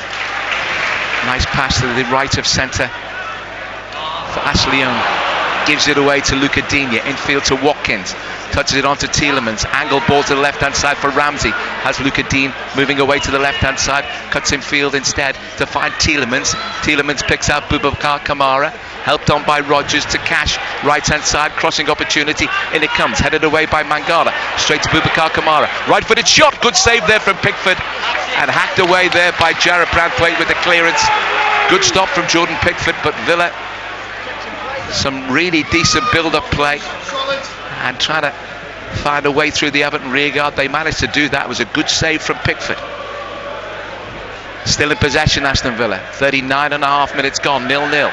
Total Sport Merseyside, full commentary on Everton versus Aston Villa. In fact, every Everton game, home or away, BBC Radio Merseyside, the only station anywhere that brings you the service of every match for the boys in blue. Mings infield to Amadou Onana. Onana is ready to receive it again, but Mings comes out to the left hand side for Luca Digne. Infield it comes. Oro Mangala challenges for it. Dominic Calvert-Lewin gives away possession, edge of the penalty. It's a good challenge there by Jarrett Branthwaite, and it had to be, but Villa come forward, slide it into the path of, they were trying to pick out Matty Cash, but Vitaly Mykolenko made sure he didn't get anywhere near the ball before Jordan Pickford dives on it. But Calvert-Lewin was just a bit too slack in possession there, in a dangerous position on the edge of his own penalty area. Well, it is, and they've been very wasteful. I mean, 3 chances you've had there to have the ball, put through and have a shot and goal. We can't keep doing it, and it's it's 40 minutes, just 5 minutes before half time. But again, it's giving the ball away, and then they've, as I say, a couple of times they could have punished us. Everton in possession. Tarkowski to the right hand side for Jack Harrison. Back it goes for Ashley Young. Forward ball aimed for Dominic Calvert-Lewin. Calvert-Lewin having his shirt tugged there by Tyrone Mings. Villa move it out to the left hand side, but Ezri Konsa overran it. It's out for an Everton throw-in. Everton going to try to put some pressure on the Villa defence in the closing stages of the first half. 0-0 at Goodison Park. The first game since David Moyes was reappointed to the role of manager. The ball comes off Amadou Onana from the attempted pass forward from Ashley Young, who's had a good game so far, save for 1 or 2 errors that got Everton into difficult situations. Finds Doucouré, challenge on Doucouré, he's won Everton a corner kick.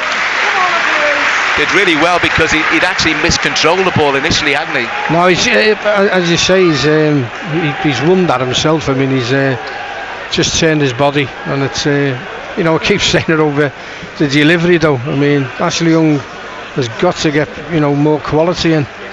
Well, all these corners that have come in from the right have been won by Tyrone Mings. He's just outside the 6-yard box, plenty of blue shirts in there. Ashley Young to take the flag kick, right hand side, Park end, in it comes towards the near post this time. It's away by Luca Digne. Harrison lifts it in, it's cleared easily. Oro Mangala, looked like handball there from Luca Digne as he charged down Mangala's attempt to get past him, and the clearance from Luca Digne has come off Mangala, and it's out for a throw. It just looked as though, Ronnie Goodless, as though Jack Harrison changed his mind. I thought it. Yeah, he did actually. And again, but he was going to hit it towards the far post, and he ended up. It was almost a nothing chip pass, but we've had enough chances to get a bit of quality in where the pressure hasn't been on.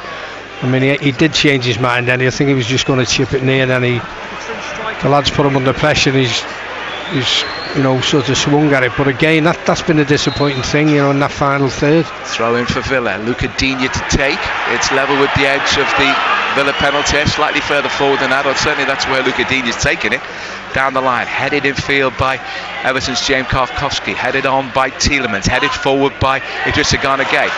Abdoulaye Doucouré pokes it into the path of Iliman Ndiaye, and then Oro Mangala is caught in possession. Then a good block by Everton's Idrissa Gana Gueye, but Villa win it with Boubacar Kamara, gets it back for Matty Cash. Tielemans for Kamara, driven back by Everton's energy. attempts to win the ball back, and now Villa in possession again, and Everton just beginning to press a little bit more as Mings has possession. Out towards the left-hand side of Luca Dean. Jack Harrison stole it from him. Jack Harrison's away from Luca Dean. Forward ball to Calvert-Lewin. Into the path of Idrissa Gana Gueye. Out to Harrison. After the penalty here, gets the ball in towards Calvert-Lewin. Takes it down. Shoots.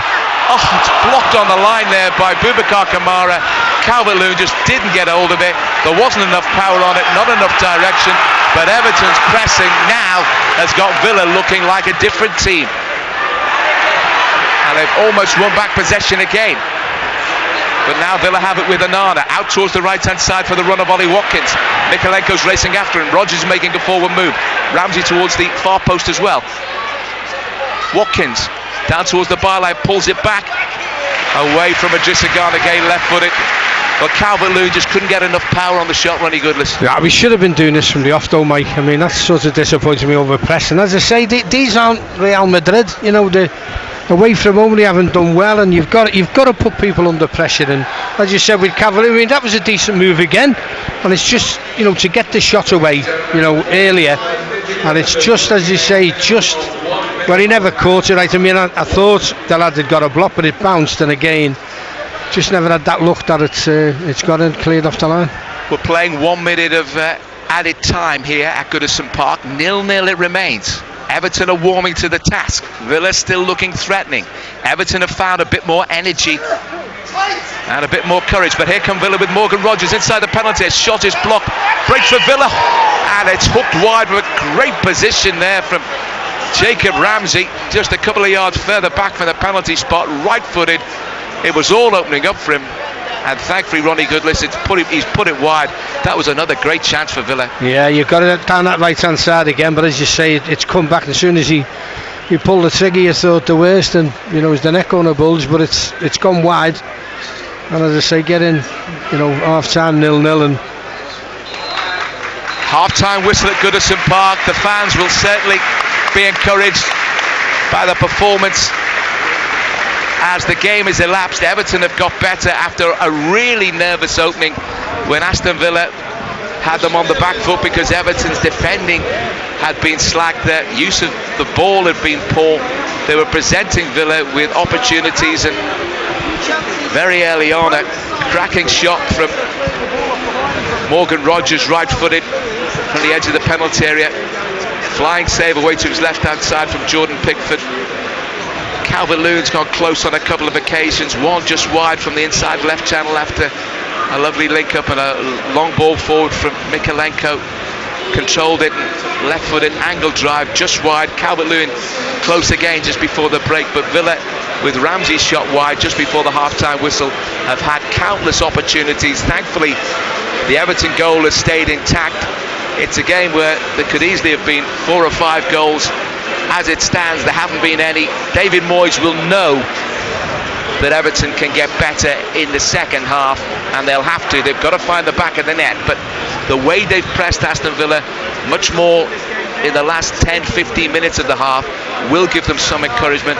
Half-time score, Everton 0, Aston Villa 0. Ronnie Goodlis. Yeah, it's like the final third, Mike. I mean, we've shown we can put them under pressure. We've shown that we can get shots on target and off target. I thought Calvert-Lewin again, you know, just at the end there was very unlucky, because if he caught it any way that he would have liked, it would have ended up in the back of the net. So again, you know, you're coming up against a good Villa side. Okay, not in maybe the best of form, but they're still there. But I still say Mings he looks there for the taking, to be honest. But we need forward passes. We need it quickly. We need to step it up, and then, you know, try and get the ball out to Jack Harrison, or then Dye looks, you know, again having a bit of a quiet game. You know, we need to get it wide and crosses that'll put them under pressure. But you know, Moyes, I don't know what he'll be saying at half time. But again, 0-0. You know, it's not the worst result going in. But again, just to get a little bit more, you know, off the lads, and a lot more quality in that final third. I just wonder whether, and we spoke about this pre-match, is there something for David Moyes to think about in an attacking sense, where Everton haven't had enough of the ball and haven't put the Villa back line under pressure? They've had their moments, but what about moving Jack Harrison to the left and Iliman Njai over towards the right-hand side. Yeah, do a change is right. I mean, he's naturally, Harrison is a left winger. It's just that it's been forced him as he's got older at Leeds in his career to bring change it. We used to do it. Pienaar used to do it. Come to the right and change it over. Let them think. All right. I think they're a bit wary over Matty Cash, pushing forward. But try it, and that's why I'm a bit disappointed. There's times in that half I thought we'd start like that, get the crowd behind us, press them, there's sometimes there when they try and play too much at the back. Villa, they've knocked it out for a couple of throw-ins, so that should raise you. And as I say, instead of giving them confidence to build from the back and play through Tielemans in the middle, there's something to work on second half. I mean, it's not that, but just to get a little bit more from us offensively. Well, there's plenty to build on from an Everton perspective after the first 45 minutes. David Moyes will be really pleased with elements of it. He'll be really disappointed and pretty anxious about some of it, particularly with the passing early on and the way Everton have given away possessions, but they've got better as the half has progressed, and hopefully that can continue in the second half and they can get amongst the goals. Half-time score though at Goodison Park, it's Everton 0, Aston Villa 0. Live from Goodison Park, Merseyside Sport. Mike Hughes, thank you very much indeed. Total Sport Merseyside coming live from Goodison Park. Everton goalless at the break with Aston Villa. Ronnie, just while I've got you still, just wanted to get your thoughts on the appointment actually of David Moyes. We've seen 45 minutes now of his first game in charge, but thinking about the appointment generally, is it a good appointment for Everton? Well, I think it needed to be done, Phil. I mean, Dyche for me had lost it a while ago. I thought he should have been moved on, but obviously Moyes is available. He's been in this situation before. The supporters know it, and again, we've seen more, I think, now in the 45 minutes with shots on target, off target saves. You get the crowd behind us that we have done for a good couple of months. You could be for a long time, but at least we're getting forward. The only thing again is really changing at half time. It's sort of coming back to a club where we like attack, we like to get the crowd involved, and as I say, at the back for me is be positive. I mean every time we put bodies forward and pressed, we've either got a shot on target, a shot gone wide, and make them look a lot more easier. But I think Moisey, out of everyone available, will be the one that for me will set it up. We'll know over the next few weeks about it, but as you've said, is he going to stamp his authority saying, right, I'm going to take a chance here, I'm going to throw two up top or change, and as Mike alluded to as well, is changing. Dye has had quiet games under Dyche recently. If Moisey says, well, look, have a go on the right wing, you've got Dyche, Dean has got to think about it, hasn't he, and think, well, hang on, a different player and looking about it, Ronnie Goodless, thank you very much indeed. Ronnie, you'll be back in the second half for commentary alongside Mike Hughes of Everton against Aston Villa. You can hear a lot of noise in the background. They're playing a good old-fashioned game of hit the bar at half-time. Can't beat it for half-time entertainment, can you? I think there was one hit by the sounds of the crowd reaction that we got there. Second half commentary to come. We're going to go into the Total Sport archives now, though, travelling back 8 years on this day in 2017. Everton beat Manchester City 4-0 at Goodison Park. What a day. It was the day Tom Davis arrived on the scene with the Blues, third of the afternoon. BBC Radio Merseyside Sport on this day. He's been top draw, and his temperament's unbelievable. As much as his ability, and you know what's there and what he's capable of, and he's excelled when he's actually got out there.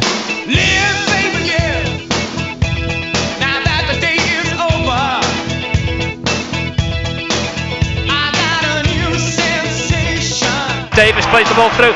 Morales is onside, tries to play the ball back. Lukaku! Oh, what a brilliant goal! A three-man move. Davis, Morales, and a superb finish from Romelu Lukaku.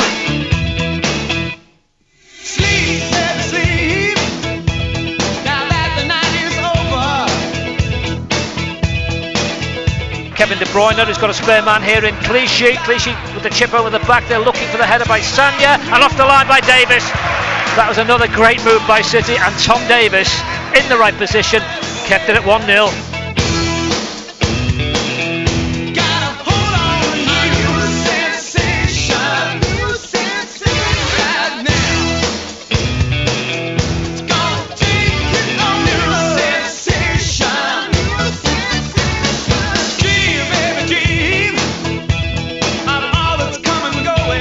Morales might fall for Barkley, back to Morales, half a chance, he gets the shot in and scores!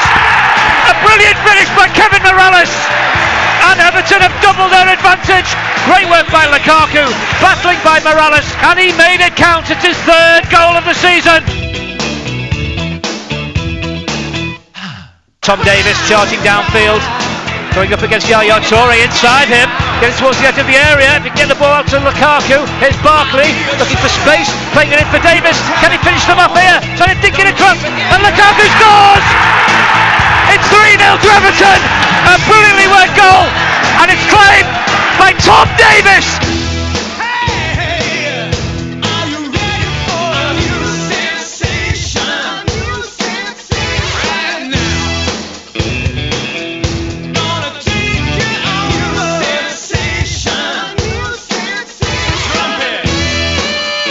His first goal, he can't believe it, he's beaten the ground with joy. 12 minutes to go, and that should be game, set, match. A wonderful goal for a very talented young player. Ball down the channel looking for Coleman. Stones will chance here for Lookman, surely he can't score. Oh, he can! Oh, he can! It's come to Ademola Lookman. What a finish by the youngster! A dream debut! He's only been on the field 5 minutes. He pounced on that mistake by John Stones, and he smashed it past Bravo. It's a dream come true for Ademola Lookman. It's Everton 4, Manchester City 0. There's nothing better we could do than live forever. That's all we've got to do. Hey, now I'm gonna take a new sensation.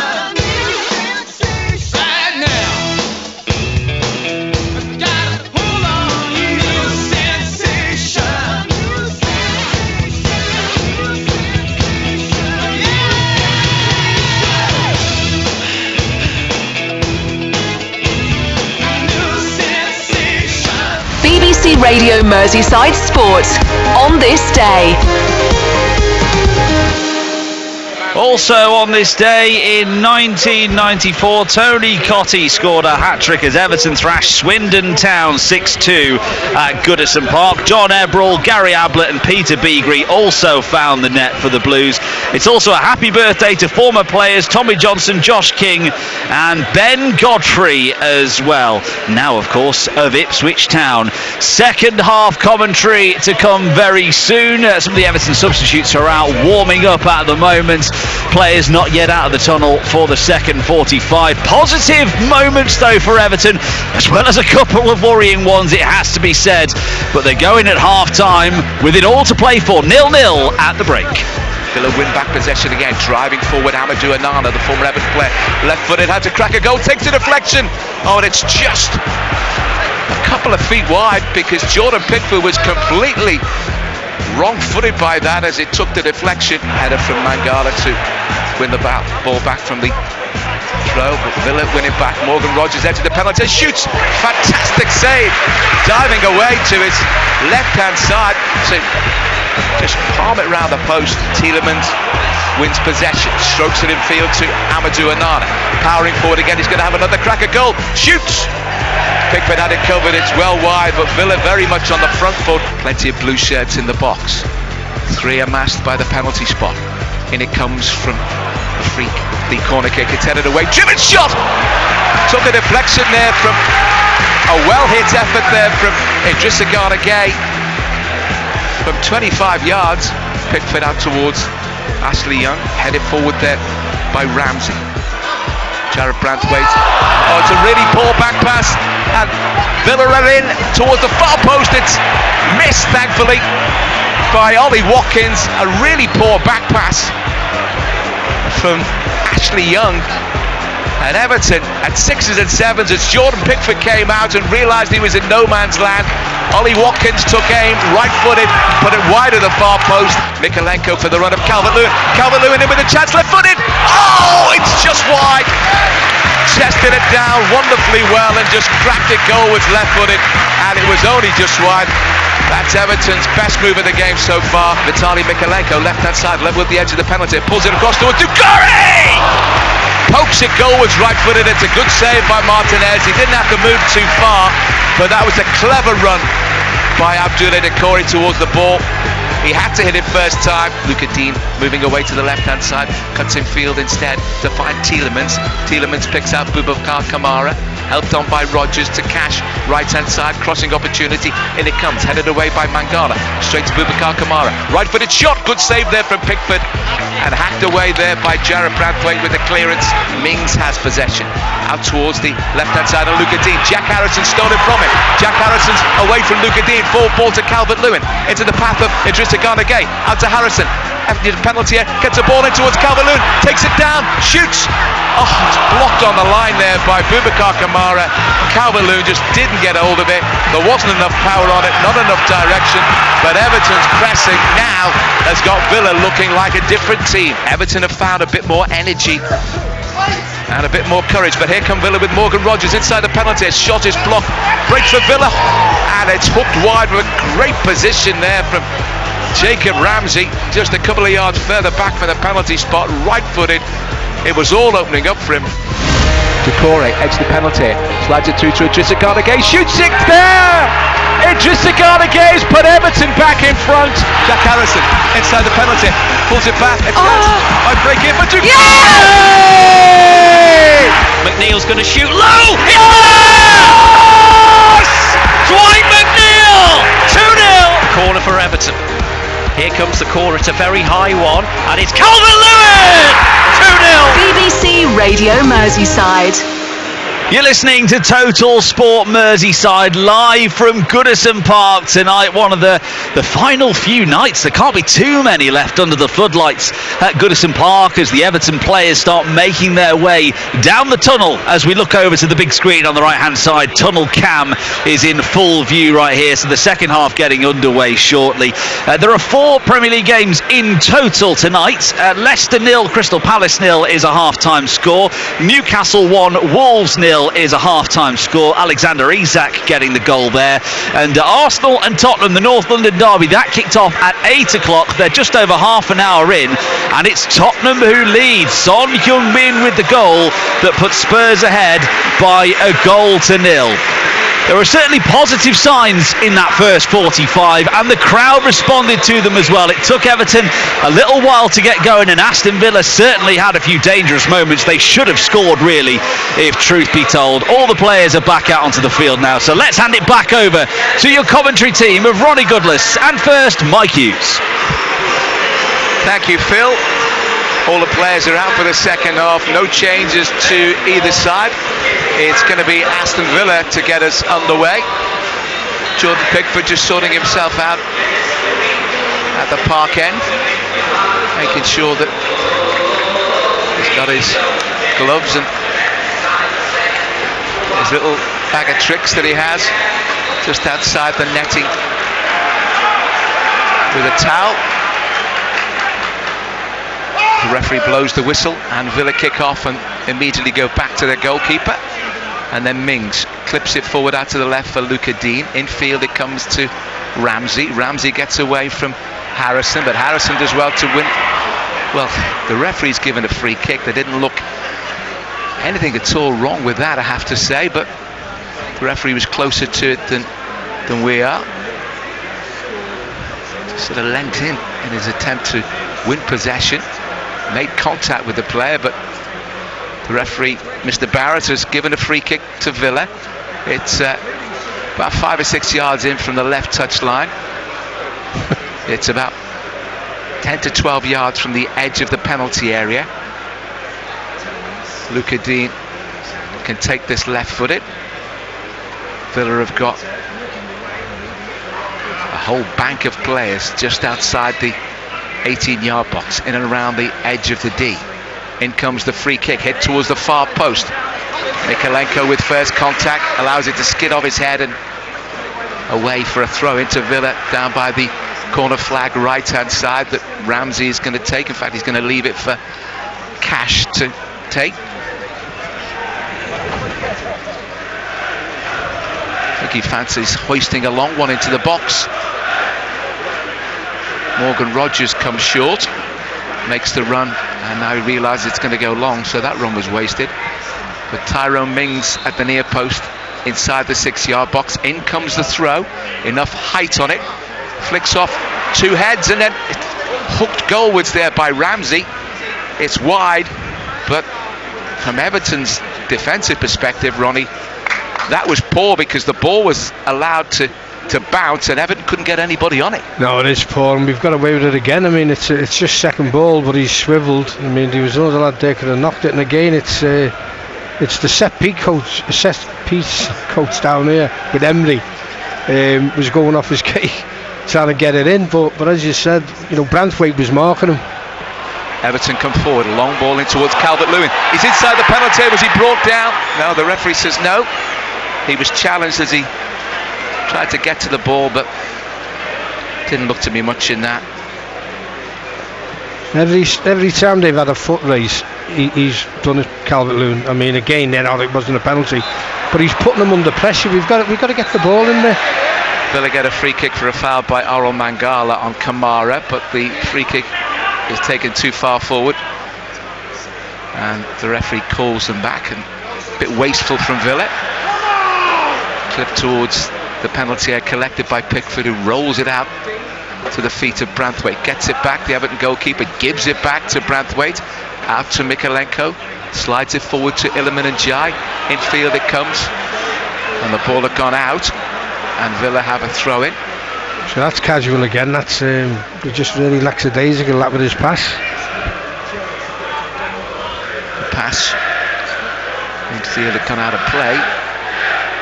Villa throw midway inside the Everton half, slightly further forward than that. Cash throws it long. Everton trying to get it clear. Might break there for Amadou Onana's through pass for Jacob Ramsey. Good save by Pickford, and now he hits it long out towards Calvert-Lewin, but Villa get there first with Mings, and eventually tidying up work from Luca Digne and Amadou Onana. Sharp from Pickford again there. Yeah, he's trying to get that Villa backline opened up with an immediate pass out to free up Calvert-Lewin, who has, as Ronnie Goodless has said, has got the run on Tyrone Mings in terms of there's a confidence that he can outpace the Villa man in one-on-one situations. Villa have won themselves a throw-in, and tidy opening 4 minutes of the second half. Villa throw midway inside their own half, right-hand side. Cash to take. Looking for runs from his teammates. Eventually Tielemans is there to control it, but Everton win it back with Idrissa Gana Gueye, but can't hang on to possession. Iliman and Jai and Oral Mangala were close enough to him, but couldn't get a controlling touch, and Villa eventually work it back with Luca D for Tyrone Mings, and back to the goalkeeper. Now Everton press, and putting under pressure, plenty of pressure on Esri Konza. Turns away from Decore. Good defending from Konza, but he knows he's in a bit of a battle, and now Branthwaite stepped forward to win it, and Everton give away possession as Iliman Ajay gives it to Morgan Rogers. Through ball here for Ollie Watkins. Watkins shoots 1-0 Villa. They opened up the Everton back line, and that was a casual pass when Everton were in a good position from Iliman Ajay. Villa on the break, forward ball, Watkins racing onto it as Pickford came out, left-footed underneath the Everton goalkeeper. He raced over to celebrate in front of the Villa fans. 5 minutes gone in the second half at Goodison Park. This time an Everton error has been punished, and early on in the second period Everton have gone a goal behind. Ollie Watkins with the left-footed finish. Everton 0, Aston Villa 1. Well, we said in the first half, Mike, you know, we're going to get punished, and we've started the second half poorly. You know, it's not that they're creating things. I mean, a lovely pass to set Watkins up to finish the goal, but again, it's down to us giving the ball away again. You know, and in an area where we're on the attack. I mean, you've got to start thinking, and you've got Kamara here at the back, and you know, they're doing little 1-2s. I mean, as I say, that pass has split us, and then the finish off Watkins. But again, it's avoidable. You know, we've come out again in 5-6 minutes. You know, they've been on top.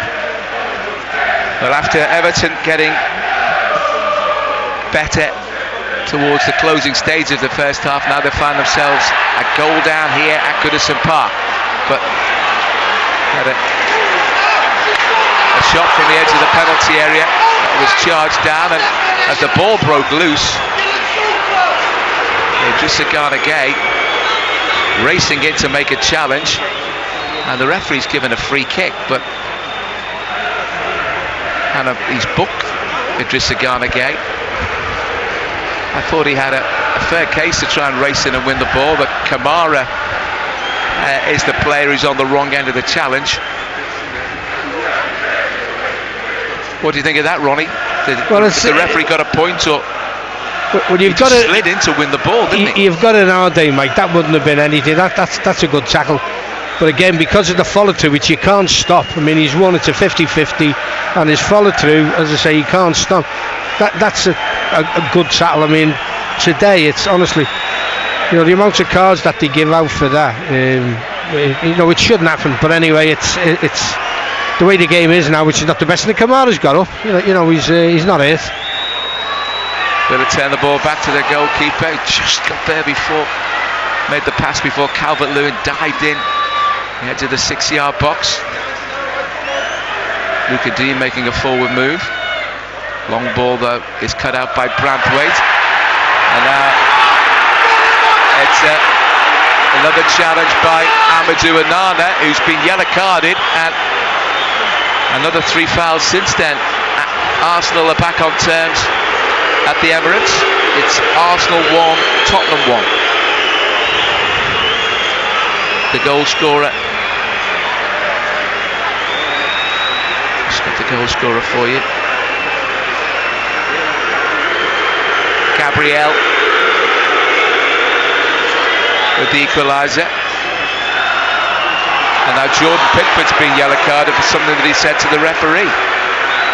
Well, the thing is, I think, you know, Tarkowski's speaking to the referee now. You're entitled to make a point. Yeah, of course you are. He's the captain. Mings has run up to say the same, but I don't know whether he's pulled the shirt back or he's gone down. I mean, every free kick's not a yellow card, but if he's pulled his shirt, that's a yellow card. Floated forward towards the left edge of the penalty area by Pickford, headed down by Everton's James Tarkowski. Here's Iliman Ndiaye, gets a cross in, headed behind there by Tyrone Mings. Everton corner. That was a good run and cross there from Iliman Ndiaye. Crystal Palace have gone a goal in front. Jean-Philippe Mateta at Leicester City. Leicester 0, Crystal Palace 1, Arsenal 1, Tottenham 1. Here at Goodison Park, Everton 0, Aston Villa 1. Corner, left-hand side. That Everton going to try and pick a blue shirt out to make first contact on this. They've got 3 players inside the 6-yard box. Corner, Gladys Street end. Branthwaite's being hauled to the ground by Kamara. In it comes, collected by Emi Martinez. Well, if the referee had any real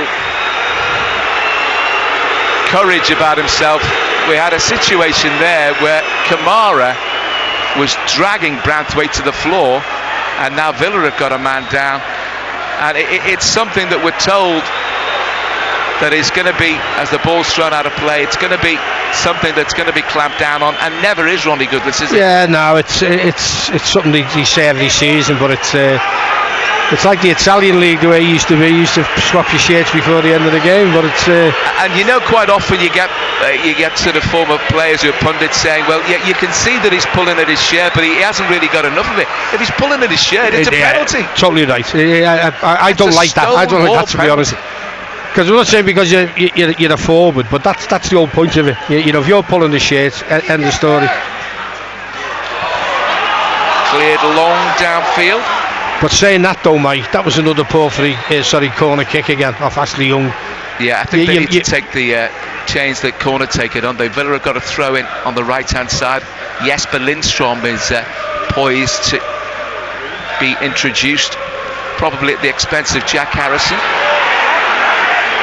In comes the throw from Cash, headed away there by Tarkowski. Poor clearance from Idrissa Gana Gueye. Bit better second time round. Headed onto Ollie Watkins there by flicked on by Kamara. Everton clear and Kamara goes back to Konza. Konza out to Cash, right hand side. Good challenge there from Vitaly Mikalenko on Morgan Rogers. Won the ball and picked out Iliman Ndiaye. Left-footed pass by Idrissa Gana Gueye to Mikalenko. Back to Jarrett Branthwaite.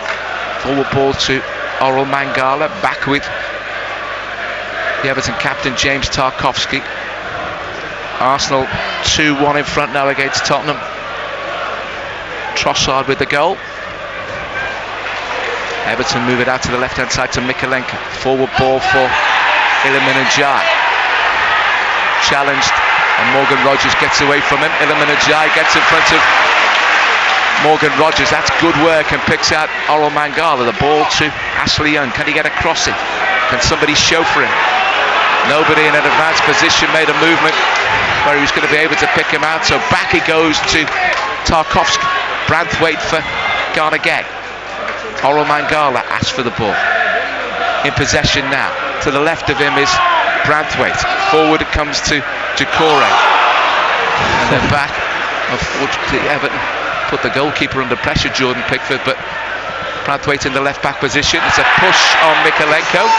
Free kick for Rogers, push in the back.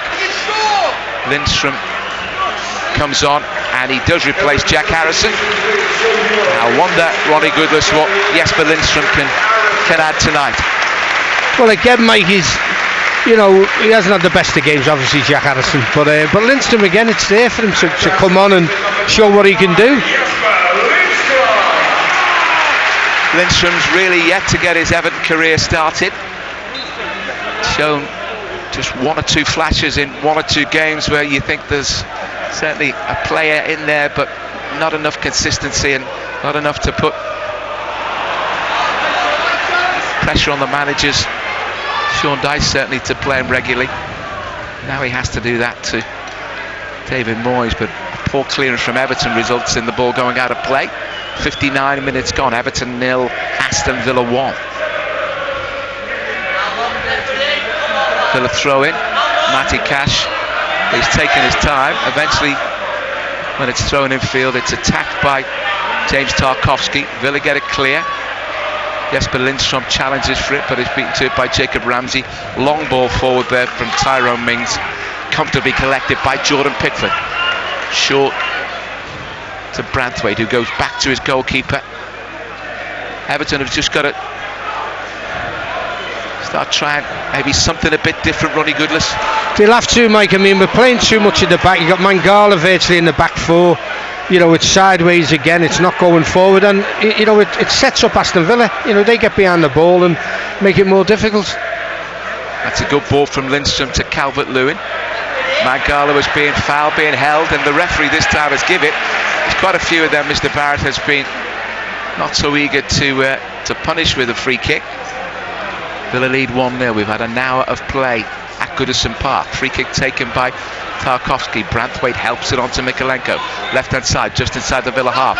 Down the line he goes for Doucouré. Doucouré challenge, works it in field to Iliman Ndiaye. Iliman Ndiaye gets away from his man. Picks out Doucouré. In comes a low cross. Put behind by Kamara. Everton have got themselves a corner. That was better. And a good link up between Doucouré and Ndiaye, Ronnie Goodless. Yeah, it was unlucky off Doucouré. Ndiaye did well, but again, it's just that left foot. He tried to beat it, and you got Kamara come back to slide it for a corner kick. And again, we say about Ashley Young, hopefully get a better corner kick in. Newcastle 2, Wolves 0. Alexander Isak's got another one. His rich vein of goal-scoring form continues. Everton corner kick, left hand side, Gladys Street out, in it comes, heading, I was just going to say, he's about to head the ball, looked like a push there on Everton's Jesper Lindstrom inside the penalty area. But, well, it looked like a clear push. Lindstrom can't believe it, but the referee isn't having any of it. And all he's doing is Calvert-Lewin was pulled to the deck. Lindstrom was pushed. Calvert-Lewin hauled down. And, well, Lindstrom at the far post was pushed down there by Morgan Rogers, but play on, there's no VAR. I think VAR tends not to be asked the questions in these situations often enough, and Villa have got themselves a goal kick, and I just wonder how far these things are going to ever be allowed to carry on when justice will be done. 1-0 for Villa. Throw into Aston Villa. The ball came off Iliman Ndiaye last. He's protesting, but it did on the touchline just in front of us. The Villa right. Cash throws it short to Kamara. Kamara helps it on to Amadou Onana. Back it goes to Tyrone Mings. Mings for his goalkeeper, Emi Martinez. What did you think of that, Ronnie, the penalty? Well, as you've said before, Mike, I mean, you know, you've got to start clapping down on it, because again, it's, you can see it is blatant, but I mean, you've just got to have a couple of weeks. They did it a few years back, didn't they, when they really, you know, done a page where they, you know, it worked, and then it's crept back into the game, and it's like wrestling. It's ridiculous, but again, I don't think they've got maybe the bottle to do it. Foul by Abdoulaye Doucouré inside the centre circle. Villa get a free kick taken by Konza, links up with Tielemans, and now Onana finds Luca Dean left hand side. In comes the cross, put behind there by Everton captain James Tarkowski. Pickford tried to keep it in play. I think it was already out of play, to be honest with you. And Pickford made a valiant attempt. It was a sliced clearance from Tarkowski, but a corner to Villa to be taken in front of the Villa fans over in the lower Bullens on that far side, the side nearest the park end. Tielemans with his left foot is such a good footballer, clever, intuitive, and really good at set pieces, including corners. But they're wasting time now, Villa, and the referee should be on this. 64 minutes gone, Villa lead 1-0. Tielemans about to take the flag kick, works it short to Morgan Rogers. Rogers with the cross, away by Calvert-Lewin, towards the edge of the penalty, headed down by Tielemans. It's got to be left by Rogers, and it's out of play. Half-time score, Arsenal 2, Tottenham 1 in the North London derby. That is, of course, an 8 o'clock kick-off there, half an hour behind us. What can Everton produce to try and change things to get back into this game? Lindstrom's on. Beto is an option, of course. Would the manager gamble with playing Beto and Calvert-Lewin, I wonder? Forward ball towards the run of Calvert-Lewin is cut out. And Aston Villa come in field. Clever run there by Jacob Ramsey. He's away from the challenge of Mangala, who got back goal side. Looked like it could have been a foul, but the referee waves play on, and the pass out towards the right-hand side is a really poor one for Jesper Lindstrom. Had no chance of getting near it. You've just got to be more precise with those, Ronnie. It is. It's the creativity, Mike, and again keeping the ball. I mean, there's no pressure there. I mean that's a poor pass, and it's happening too often. And give the ball back to Aston Villa, and then they're keeping it a lot better than us. Villa in possession. Tielemans pass, looking for Cash, but Mikalenko did well to intercept. Nice ball down the line for Idrissa Gana Gueye, brought down by Tielemans. Play on, says the referee. That's handball by Kamara, but the referee's already given a free kick. Was he given a free kick for the challenge by? He's given a free kick, but he's dived in it. He's dived on the ball, Kamara. Yeah. Villa get the free kick. Tielemans strokes it back there to Konza. Kamara just about gets the better of his man and gets outside Iliman and Jai. Forward ball for Matti Cash to run onto, but Tarkowski's there first, back to the goalkeeper. First time clearance from Pickford. Kamara's underneath it, no player anywhere near it, but flags up for offside against Calvert-Lewin. That's a real shame, because he'd done the hard work of putting him under on the challenge, and as though Everton might have had a route back into winning possession. Is that something that the manager might think about, Ronnie Goodless playing Beto as well as Calvert-Lewin, or do you think if he brings Beto on, it would only be for Calvert-Lewin? Well, again, I'd take a chance, might do something different. You know, it's forward ball towards Calvert-Lewin. Villa tidy up neatly with Ezri Konsa. Inside the centre circle, Jacob Ramsey's taken down by Tarkowski. Free kick to Aston Villa. Villa just beginning to exert more and more control as the game goes on, Ronnie, simply because they've got more and more of the ball, because Everton are presenting it to them again. That's why he needs to change it, Mike. We keep saying about formation, put two up top, do something different, but we're just drifting. They're playing at their pace and their rhythm, and we're just not troubling them. You know, it's moving, you've got, they're taking the time as well, by the way. Konsa towards the edge of the penalty area.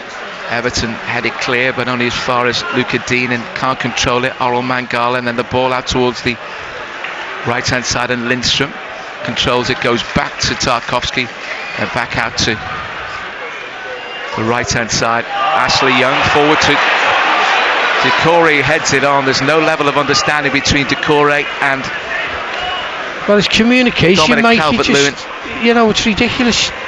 Two players too tight to each other, and in the end Decore is trying to head it on to Calvert-Lewin, who's the two players didn't realise how close they were together, and in the end it just headed on to a Villa player, and they build from the back without any problems, and Kamara helps it on to Cash midway inside his own half, back for Ezri Konsa. Amadou Onana for Konsa again, and now it's for the goalkeeper, edge of the D, Martinez. Everton haven't asked any questions of him in the second half. Forward ball. Tarkowski mistimed his clearance. Lofted forward by Rodgers. Might break here for Villa inside the penalty area. Touched on there by Ollie Watkins. Ramsey back out to Luca Digne, left hand side. Has support from Tielemans. Digne's gone for the return ball down towards the dead ball line. Pulled back across the 6-yard box. Hooked clear there by Jared Branthwaite.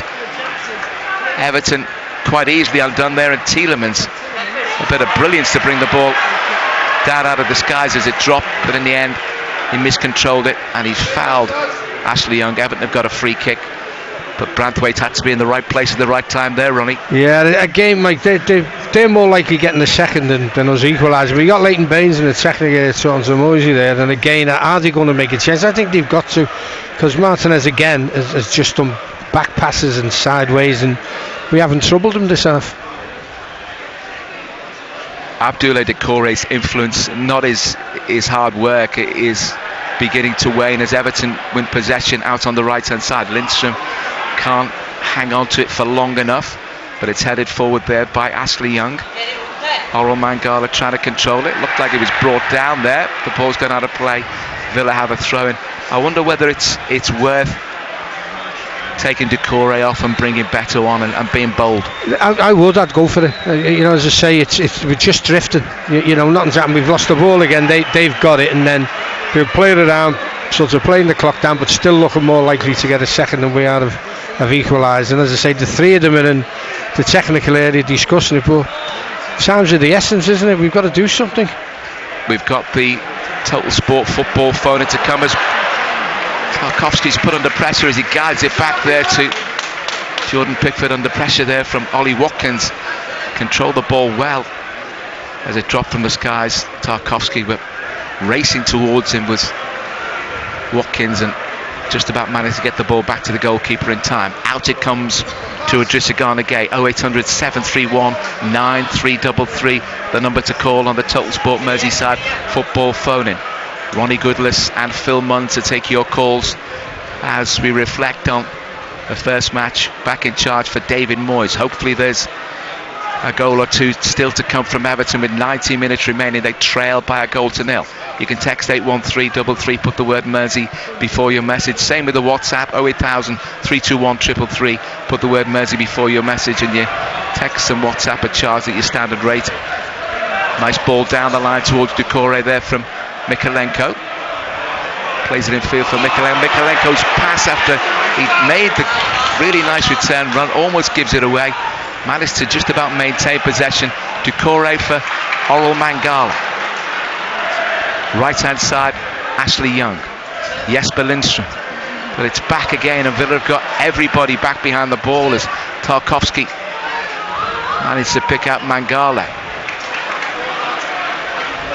Idrissa Gana Gay for Tarkowski, and then Everton eventually move it out to Mangala, and helped on by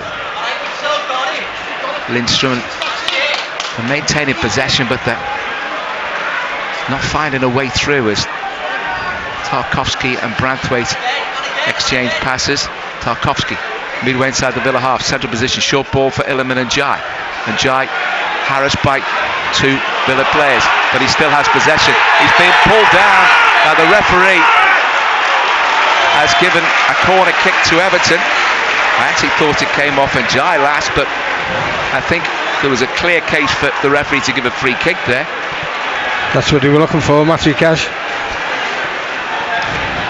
But now it's another corner kick, and Everton are continuing with Ashley Young. That's clearly an instruction for the manager for he to be the corner taker. Gladys Street end, left hand side. Iliman and Jai, Lindström and Doucouré inside the 6-yard box. Lindström just outside it now. Plenty of blue shirts in there. In it comes. The keeper comes and tries to get it. It's blocked. Everton trying to get an attempt on the edge of the 6-yard box. Villa had all the bodies back. Everton just couldn't get a player near enough to it to crack it goalwards, but it's out towards the left hand side to Idrissa Gana Gay. Crossing opportunity on the left for Ashley Young. Checks back onto his right foot. In comes the cross. Might break at the far post. Completely miscued by Jared Banthwaite, and nearly went out for a throw-in, but Everton putting pressure on, and Villa clear at the cost of a corner. Ronnie Goodless. Yeah, that's we should have been doing this a lot earlier. As I say, getting bodies in the way. I mean, we're unlucky again there. Good ball played in. Very unlucky. You know, Branthwaite tries to get his shots away. You've got Villa bodies in the way. But as I say, it's better play in and around their area. Forward ball to Doucouré. Does well to hold on to it. Swings it out towards the right hand side. Lindström fouls his man there. And Luca Digne was going to go down if he was breathed upon there. Yeah. You had to be clever and had to make sure that there was no contact between you and the opposing defender. The referee's bought it. It's a free kick. It just takes the pressure off them, doesn't it? You're looking at. I mean, I don't know whether he's going to do anything, mate. To be honest, I mean, you've got 15 minutes to go. Throw better. As I say, every time we get the ball into the penalty area, it's a lot of bodies in there. I think he may leave it till the 10-minute mark. He's talking with Billy McKinley, as you'd expect him to be, as the free kick's taken by Emi Martinez.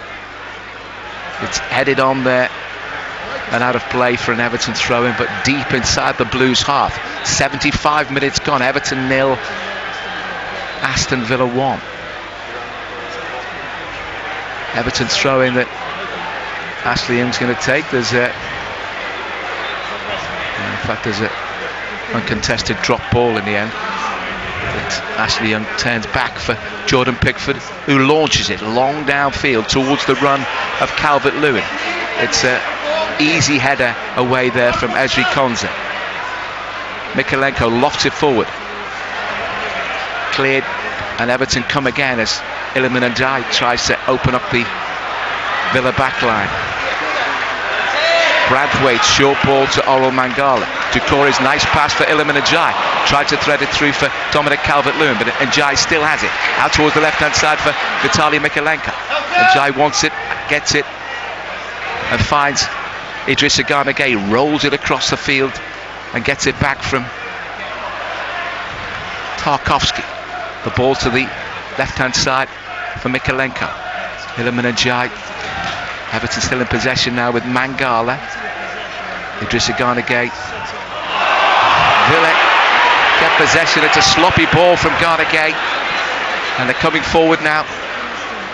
So many passes where Everton are keeping hold of it, but not finding a way through. And you've got to maintain that focus. And he's just a bit sloppy, Idrissa Gana Gueye. Now Villa have it again.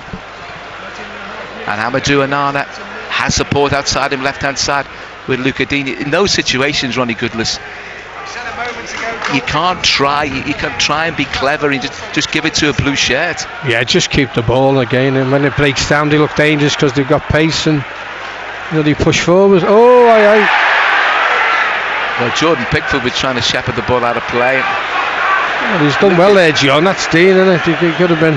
Luca Digne just could have been, but he should have been booked actually. But I think Newcastle have got a third goal at St James's Park against Wolves. Anthony Gordon on the score sheet as Everton almost make a mess of things inside the penalty area from their own goal kick. And eventually Pickford gets it long downfield as far as Ezri Konsa, and Villa in possession again, and they're causing problems for Everton. And Everton were guilty there of causing problems for themselves with a goal kick that guilty of overplaying from the back, and Everton can't afford to do that, Ronnie Goodless. No, I mean, eventually it goes tighter and tighter and tighter, and then eventually they win it back, and that's where they look dangerous. I mean, you've got pace. We keep saying about we're making our own problems. 77 minutes gone. 78 minutes gone now. Villa still lead 1-0. Challenge on Kamara results in yet another free kick to Aston Villa. You can't accuse the referee of being a homer, Ronnie. So Leicester 0, Crystal Palace 1. Jean-Philippe Mateta with the only goal of the game at the King Power so far. Two goals from Alexander Isak, and Anthony Gordon has added a third as Lindstrom fell asleep there. Was very lucky that Everton didn't lose possession.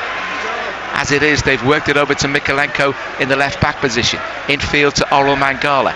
Inside the centre circle, inside the Everton half. Everton trail by 1-0 and have been short of ideas in the second half. After getting better the last 15 minutes of the first half, have just not been able to open up the Villa defence. But here's Mikalenko. Lovely floated pass out towards the left-hand side. He miscontrolled it, the ball ran under his foot, and it's out for a throw-in. So again, lack of concentration. I mean, we keep saying it's been few and far between second half where we've created stuff and possession-wise and that. But you've got it where you're looking at sort of.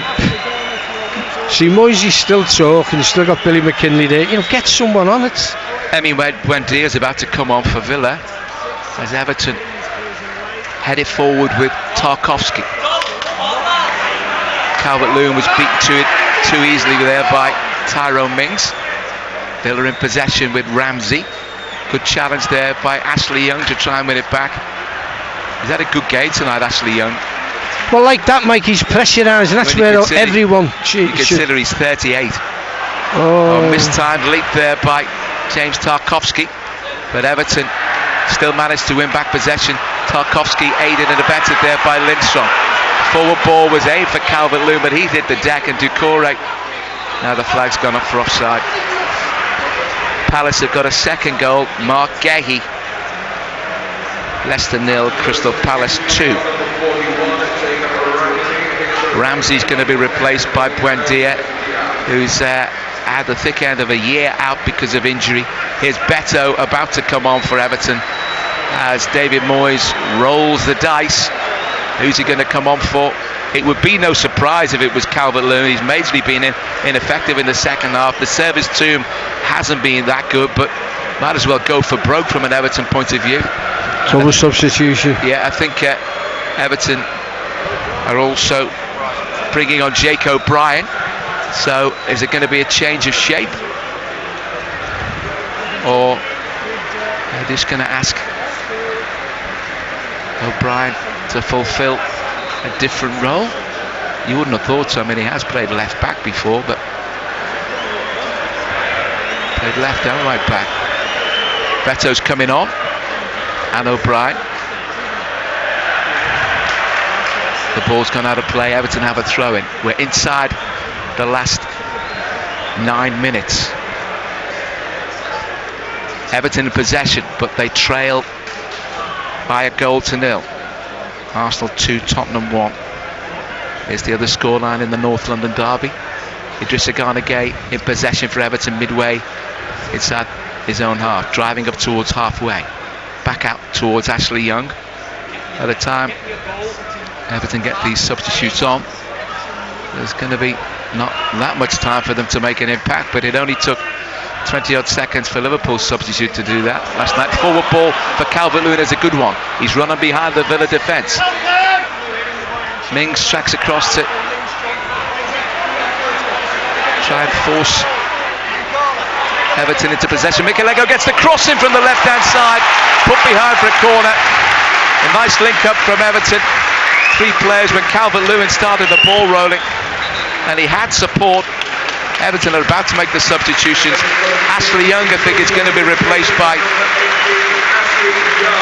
Jake O'Brien, and Beto is going to come on for Doucouré. Ronnie Goodness, it's the substitution we talked about before.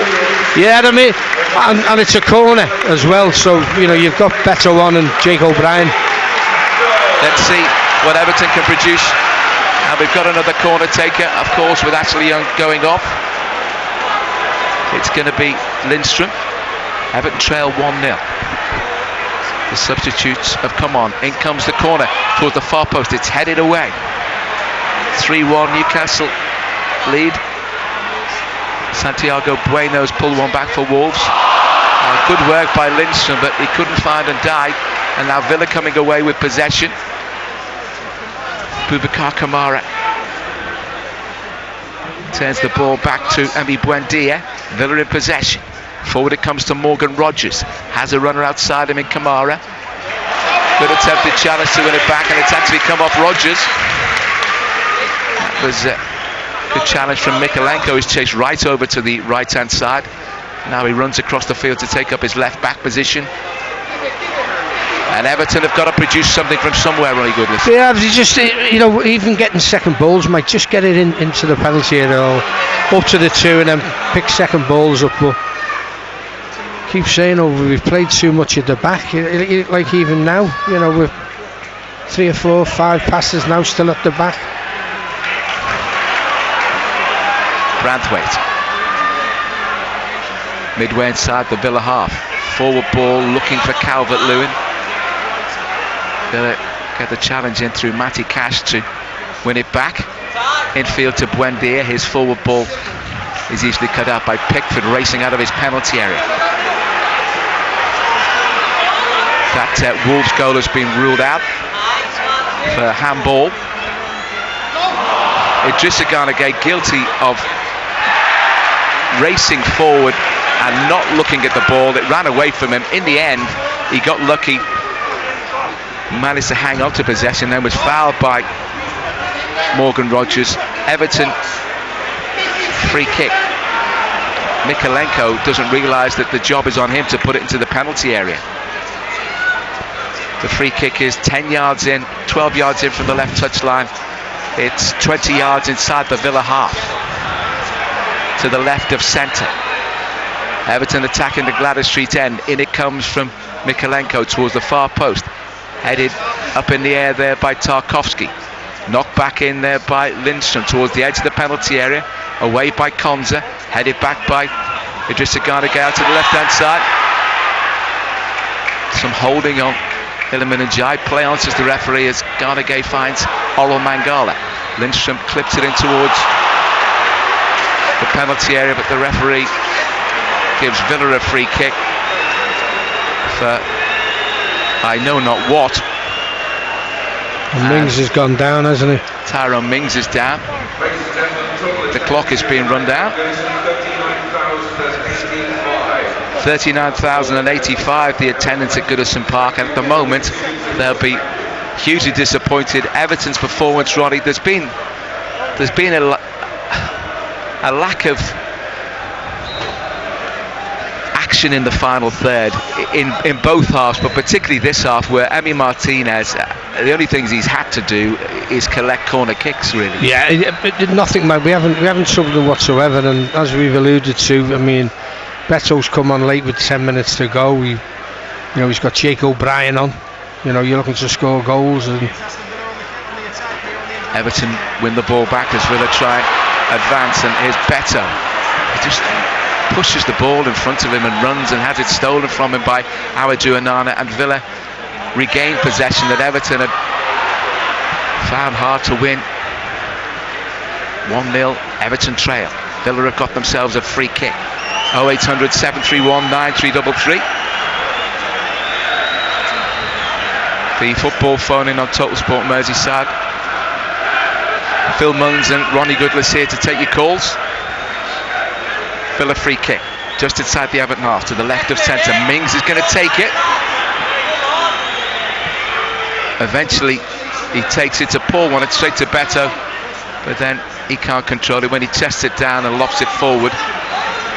It's enough time for Villa. I thought they were going to win it back, but Lindstrom then runs the ball in field into danger, ran up a blind alley, and Villa come forward, but eventually Everton just about managed to win it back, and Iliman Ajayi working hard, and then Calvert-Lewin racing back, and Matty Cash's ball out towards Luca Dean, and a good challenge on that far side from Lindstrom results in a Villa throw-in. But it's been a catalogue of errors from start to finish in terms of Everton's passing and wisdom with the ball.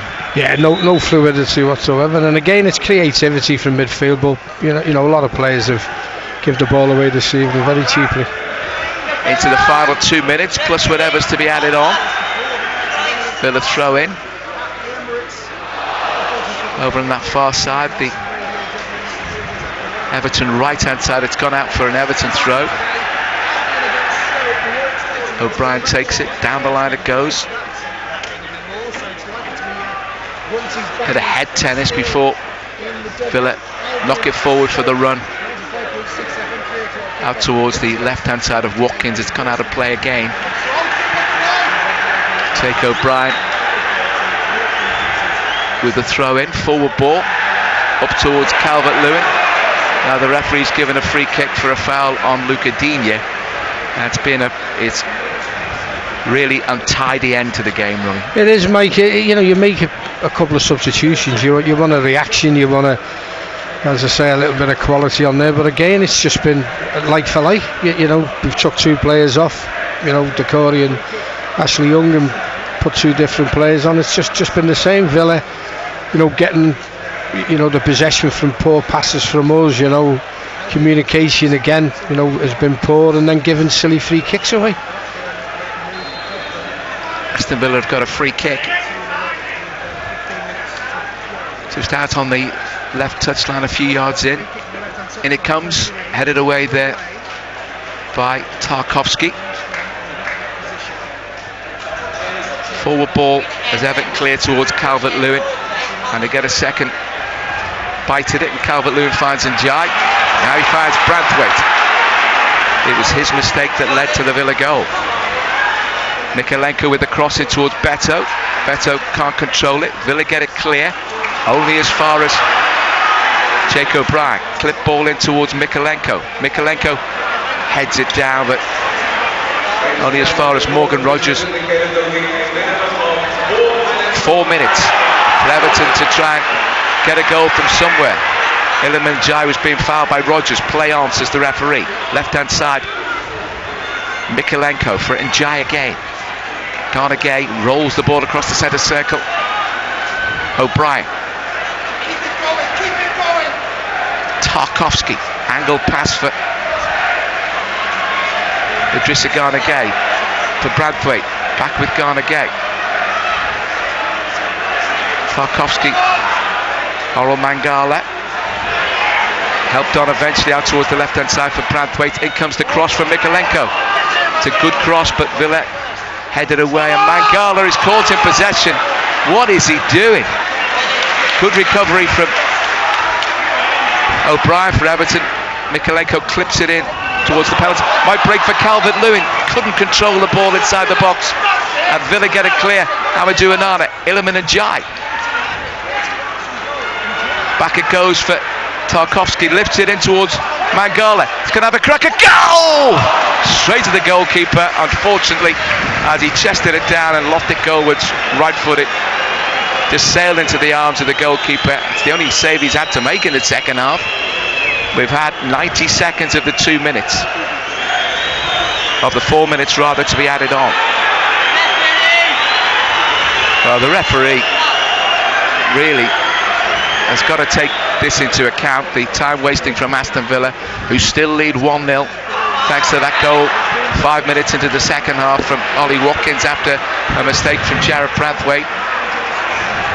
The ball was threaded through to Watkins, who finished clinically underneath Jordan Pickford as the Everton goalkeeper came out. Everton have huffed and puffed, but a real lack of quality. Pickford with a free kick, launches it forward.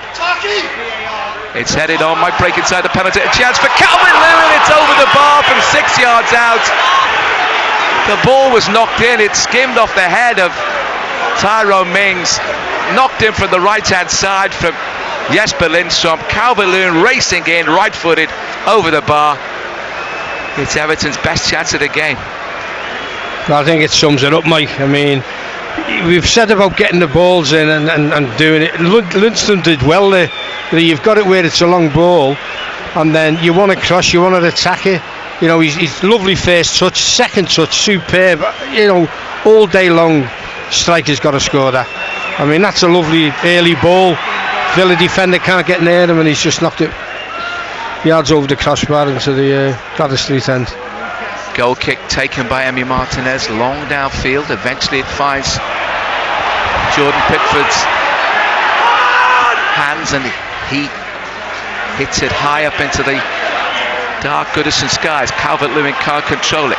Villa come forward with Buendia. Great work from Iliman Ndiaye to win it back. Forward to Calvert-Lewin. Villa attack the ball and they win it back again. And now here's Morgan Rogers getting away from Mikalenko. Mikalenko trying to get back goal side. Makes the challenge. Ball's got out of play. It's a Villa throw in. Rogers wants the free kick. Yeah, I think he's got the free kick. Yeah. Assistant referee is just flagged. Yeah.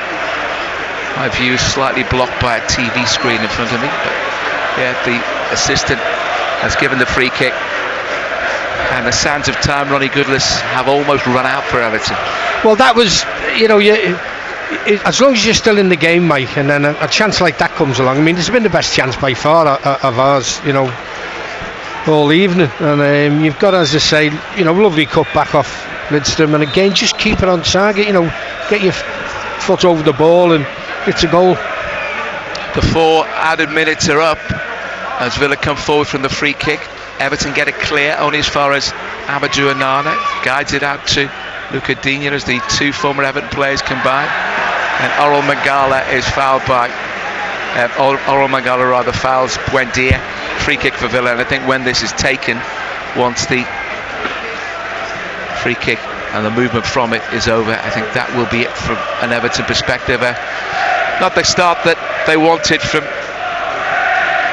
tonight, from the first game under the new manager, but if David Moyes didn't know the size of the job he has now to get a tune out of Everton, he will certainly know it now if he didn't know before. There goes the final whistle. Everton beaten by a goal to nil at Goodison Park after a first half that had real moments of anxiety defensively from Everton. They battled their way back into the game. Villa had the best chances, but Everton went close twice through Dominic Calvert-Lewin, and a shot from Doucouré that was saved by the goalkeeper. Villa did have the better opportunities. A real sit and miss by Ollie Watkins. Morgan Rogers had a good effort saved by Jordan Pickford. And there was one on the stroke of half-time, right-footer from Jacob Ramsey that he put wide. Everton never really got going in the second half. Huffed and puffed and had a few corners. But a mistake by Jarrad Branthwaite gave away possession in the middle of the park, and the ball was threaded through to Ollie Watkins, one-on-one with Jordan Pickford. He just tucked it under the Everton goalkeeper. That proved to be the only goal of the game. Villa were happy to just maintain their defensive shape as the Everton players come off a disappointed Goodison. 39,085 of them. First game under David Moyes ends in a disappointing defeat. Dominic Calvert-Lewin had a great chance right to the death to equalise after Lindstrom had set him up, but Calvert-Lewin spooned the ball over the bar from 8 yards out. Everton 0, Aston Villa 1, the final score. Ronnie Goodless. Yeah, I think, Villa the better team, obviously. But I think, a big improvement, since Dyche got, obviously trying to create chances. Martinez made a couple of saves. Calvert-Lewin knocked it past the post. But that at the end, it sums everything up. Your striker, which, we haven't created a lot this season, and especially recently. But you've got to take them. That's got to be a goal. I mean, he's knocked it over the crossbar, and it doesn't matter how good, bad, or indifferent we are in the game. If a chance comes along, it should have been 1-1, and that's, whatever he's going to do now, Moyes, to the Tottenham game. But that's a day, as I say, it had sent a fantastic marker down. I thought again with Beto, get him on, give him some time to, try and do something, and lads. But the creativity again in midfield is really sorely lacking, and this is what's going to happen all the time when they come to Goodison. They'll sit back and the amount of times when Everton had the ball in midfield areas and it was just getting knocked from left to right. There was a real lack of penetration. Yeah. But let's look at the positive things, even despite the disappointing night. It's the first game under the new manager. He will have a better idea now. He will have known certain things, but now he'll see what's been in front of his very eyes tonight, and he'll be looking at ways that he can improve things, and he'll have to improve a lot of things. Well, it is, and I think he'll have an honesty about it. Hopefully he will. And as you've said, the players are there. I mean, all of a sudden we're not going to turn into top draw team, but at the end of the day you've got to be working the goalkeeper a lot more than we did tonight, and the creativity, as you say, for wingers and front players is really lacking. And I mean, it's something again, and the thing with it, we haven't got a long time. It's a Wednesday night, we're playing Sunday, so again we've got to do it quickly. But people have, as I say, really got to do it. The supporters again, mate. Tonight 40,000 again. Fantastic. But on the pitch, as I said, they were more likely to get a second goal than we were equalising until right near the end when Calvert-Lewin missed that one. Hopefully there are new signings coming during the January transfer window to help Everton's cause. Tonight just proved to be a night when so much was hoped for, but in the end Everton just failed to deliver. Lots of endeavour, lots of effort, a shortage of quality, and in the end it's been a mistake that's led to the Aston Villa goal, and Everton lacking a cutting edge and lacking penetration, even though they did have a good chance right to the death to equalise through Dominic Calvert-Lewin when he put it over the bar after the ball had been pulled back by Lindstrom from the right hand side. Final score at Goodison Park. The Total Football phone to come. It's Everton 0, Aston Villa 1. Live from Goodison Park, Merseyside Sport. Thank you very much, Mike Hughes and Ronnie Goodless. Get your calls in now. The post-match football phone in. Evertonians, did you see enough to be encouraged by David Moyes, or is it more disappointment? Another defeat, 1-0 against Aston Villa. Have you seen enough? Do we need to give it a little bit longer? It's been a few days and one game. You tell me how you're feeling tonight. 0800 731 9333 is the number to call. Send your WhatsApps in. 08000 321 333. Start your messages with the word Mersey, and the text number 81333. Again, start your message with the word Mersey. Get your thoughts into us now. We're going to dissect all this with Ronnie Goodless in a moment, but first of all, tonight just wasn't to be on David Moyes' return as Everton manager here at Goodison Park.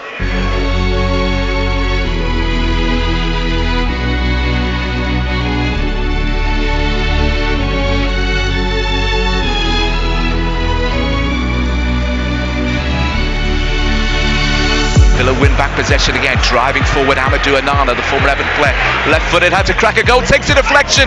Oh, and it's just a couple of feet wide because Jordan Pickford was completely wrong-footed by that as it took the deflection. Header from Mangala to win the ball back from the throw, but Villa win it back. Morgan Rogers edges the penalty, shoots, fantastic save, diving away to his left-hand side to just palm it round the post. Tielemans wins possession, strokes it in field to Amadou Onana, powering forward again, he's going to have another crack at goal, shoots! Pickford had it covered, it's well wide, but Villa very much on the front foot. Plenty of blue shirts in the box. 3 amassed by the penalty spot. In it comes from a freak, the corner kick, it's headed away, driven shot! Took a deflection there from a well-hit effort there from Idrissa Gana Gueye. From 25 yards, Pickford out towards Ashley Young, headed forward there by Ramsey. Jared Branthwaite. Oh, it's a really poor back pass, and Villa are in towards the far post. It's missed, thankfully, by Ollie Watkins. A really poor back pass from Ashley Young. And Everton at 6s and 7s as Jordan Pickford came out and realised he was in no man's land. Ollie Watkins took aim, right-footed, put it wide of the far post. Mikalenko for the run of Calvert-Lewin. Calvert-Lewin in with a chance, left-footed. Oh, it's just wide. Chested it down wonderfully well and just cracked it goal was left-footed, and it was only just wide. That's Everton's best move of the game so far. Vitaly Mikalenko, left-hand side, level with the edge of the penalty. It pulls it across to Doucouré! Pokes it goalwards, right-footed. It's a good save by Martinez. He didn't have to move too far, but that was a clever run by Abdoulaye Doucouré towards the ball. He had to hit it first time. Luca Dean moving away to the left-hand side, cuts in field instead to find Tielemans. Tielemans picks out Boubacar Kamara, helped on by Rogers to Cash, right-hand side, crossing opportunity. In it comes, headed away by Mangala, straight to Boubacar Kamara. Right-footed shot, good save there from Pickford, and hacked away there by Jared Branthwaite with the clearance. Mings has possession. Out towards the left-hand side of Luca Dean. Jack Harrison stole it from him. Jack Harrison's away from Luca Dean. Ball to Calvert-Lewin. Into the path of Idrissa Gana Gueye. Out to Harrison. After his penalty here, gets a ball in towards Calvert-Lewin. Takes it down. Shoots. Oh, it's blocked on the line there by Boubacar Kamara. Calvert-Lewin just didn't get hold of it. There wasn't enough power on it, not enough direction. But Everton's pressing now has got Villa looking like a different team. Everton have found a bit more energy and a bit more courage, but here come Villa with Morgan Rogers inside the penalty. His shot is blocked, breaks for Villa, and it's hooked wide with a great position there from Jacob Ramsey, just a couple of yards further back from the penalty spot, right-footed. It was all opening up for him. Everton give away possession as Iliman Ndiaye gives it to Morgan Rogers. Through ball here for Ollie Watkins. Watkins shoots 1-0 Villa. They opened up the Everton back line, and that was a casual pass when Everton were in a good position from Iliman Ndiaye. Villa on the break, forward ball, Watkins racing onto it. As Pickford came out, left-footed underneath the Everton goalkeeper. He raced over to celebrate in front of the Villa fans. 5 minutes gone in the second half at Goodison Park. This time, an Everton error has been punished. Tarkowski lifts it in towards Mangala. Can have a crack at goal! Straight to the goalkeeper, unfortunately, as he chested it down and lobbed it goalwards, right-footed. Pickford with a free kick, launches it forward. It's headed on, might break inside the penalty. A chance for Calvert-Lewin. It's over the bar from 6 yards out. The ball was knocked in. It skimmed off the head of Tyrone Mings. Knocked in from the right-hand side from Jesper Lindstrom. Calvert-Lewin racing in, right-footed, over the bar. It's Everton's best chance of the game. Call the football phone in 0800 731 9333. BBC Radio Merseyside. Well, it didn't take long for Goodison Park to empty out after Everton suffered defeat here at home to Aston Villa in David Moyes' first game in charge. I'm sure, as Mike Hughes said, he would have learned an awful lot about his team and about the challenge he faces here at Everton Football Club. No fairy tale return for him. Get your calls in, get your messages in right now. Ronnie Goodless is here to take your calls. Ronnie, just before we get to the lines, just 1 point there. Towards the end, you can almost forget about the entire performance. We'll get into that as we go on. 1. But Calvert-Lewin at the very end there has a chance, which Lindstrom's done really well to hook it across goal. For me, Calvert-Lewin has to score that. And if he does, Everton have snatched the point. And imagine the feel-good factor that would be here about this place. Yeah, the atmosphere totally changes, and then Sunday comes along, you're in a different frame of mind. But as you say, there's games where you've got to just stay in the game, and then sort of Lundstrom's come on, and exactly what a winger's got to do is put it across for your centre forward. He's there, gets ahead of the Villa defender, and then knocks it into the Gladys Street. I mean, it's you've got to take chances like that. And it's when I say it's not a hard one, that's the best chance that we've had by far. Mm-hmm. But he could have scored a hat-trick. The one that went past the post, which is unlucky, a good move, and then the one where it never come down for him and didn't quite hit it when it got sort of took off the line. But it's but more than we had under Dice, shall we say? Yeah. I mean, where again for Sunday we played Tottenham, but tonight again, it's just that creativity in midfield. I mean, you've got to keep the ball better. Tielemans tonight, I mean, showed what a good player he is, and he's only been here for a few days, Moisey, but I mean, he's sort of got to do it quickly, because obviously it's a quick turnaround. We're playing on Sunday, whether he'll play 2 up top or whatever he's going to do to do something. But as you say, if we'd have took that goal, it would have been a lot better. Yeah, for everybody. Completely different story. Dave in Great Sutton has got in touch. I'm told, he says, bring Dyche back, and I'm being serious. Dave in Great Sutton, no way are you being serious. If you're serious, Dave, I challenge you to call back 0800 731 9333 and explain your reasoning, please, because you were very upset a few weeks ago after the Bournemouth defeat. So I'm not having that one, but if you're serious, call back Dave and we'll have a chat. Let's go to Josh in Widnes first of all. Josh, you're on with Ronnie Goodless here at Goodison Park and myself. Good evening to you. Right, Phil. All right, Ronnie. We're all right, boys. All right, Josh. Yeah, so listen, I thought that there was some positives to harness. I thought the first half was actually impressive.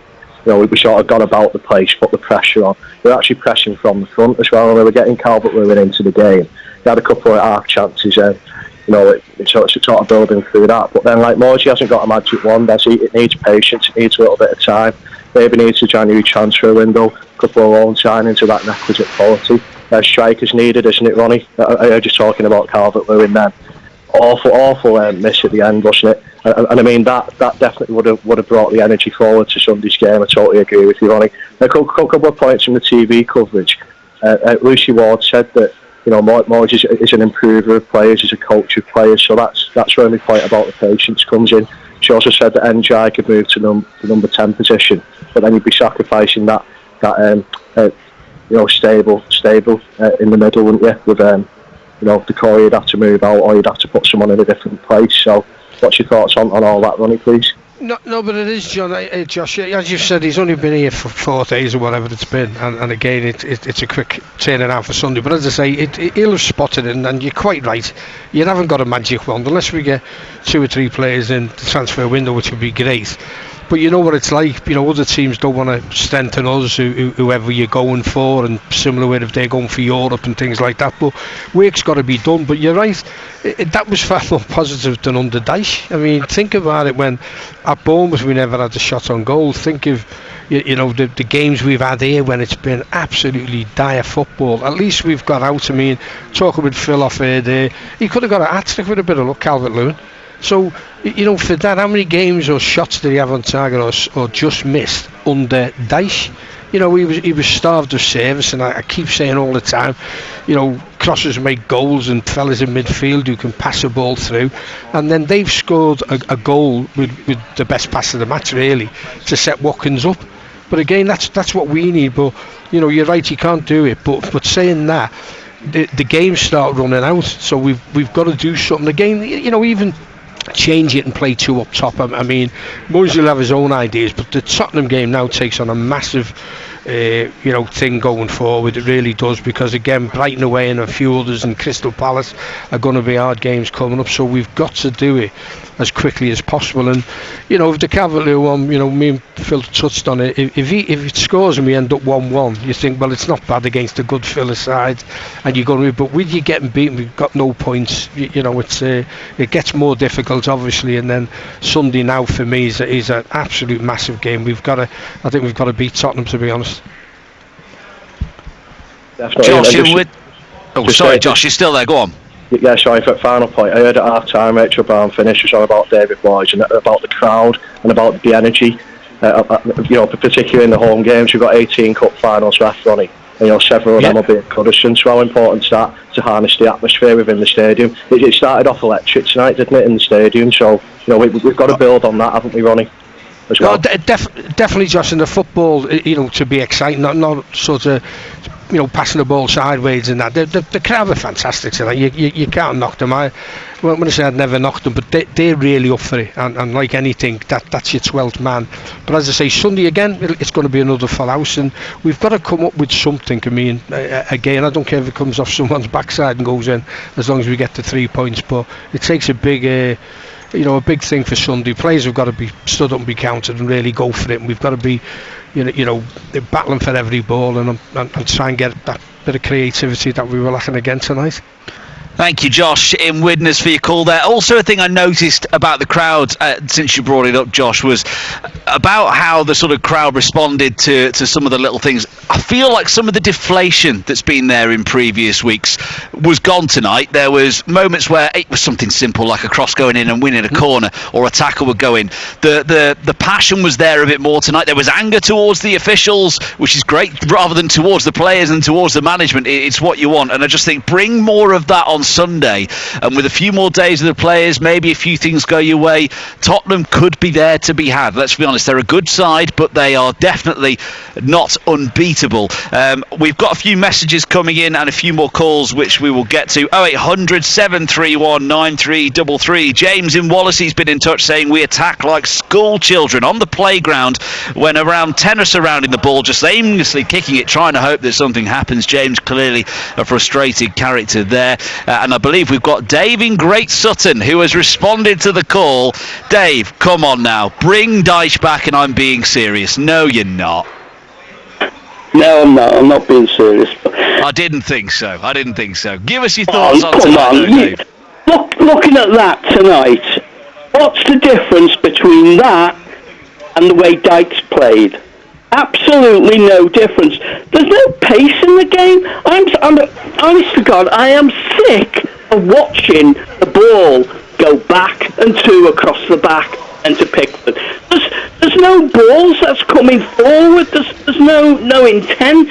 Another thing, I hope the freaking group have got a bloody big checkbook, because I'm sure they're going to need it to sort that lot out. So you mean transfers then, Dave? Is that what you think? You're hoping for additions this month? I think that side is nowhere near good enough to stay in the Premiership.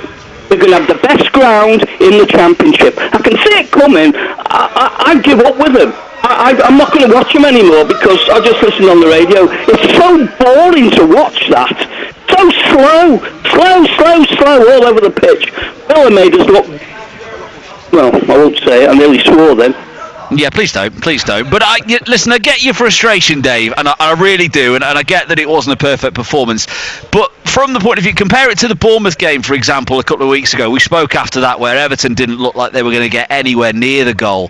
Now, yes, Aston Villa created good chances. They're a really good side, by the way. They're in the Champions League, don't forget. But Everton created chances, and really... Calvert-Lewin has to score that at the end, I'm afraid. That should, no matter what happened during the game, it's a chance to nick a 1-1, and the striker hasn't taken it. Were you at least encouraged to see a few chances being created, even if it wasn't free-flowing and it wasn't dominant?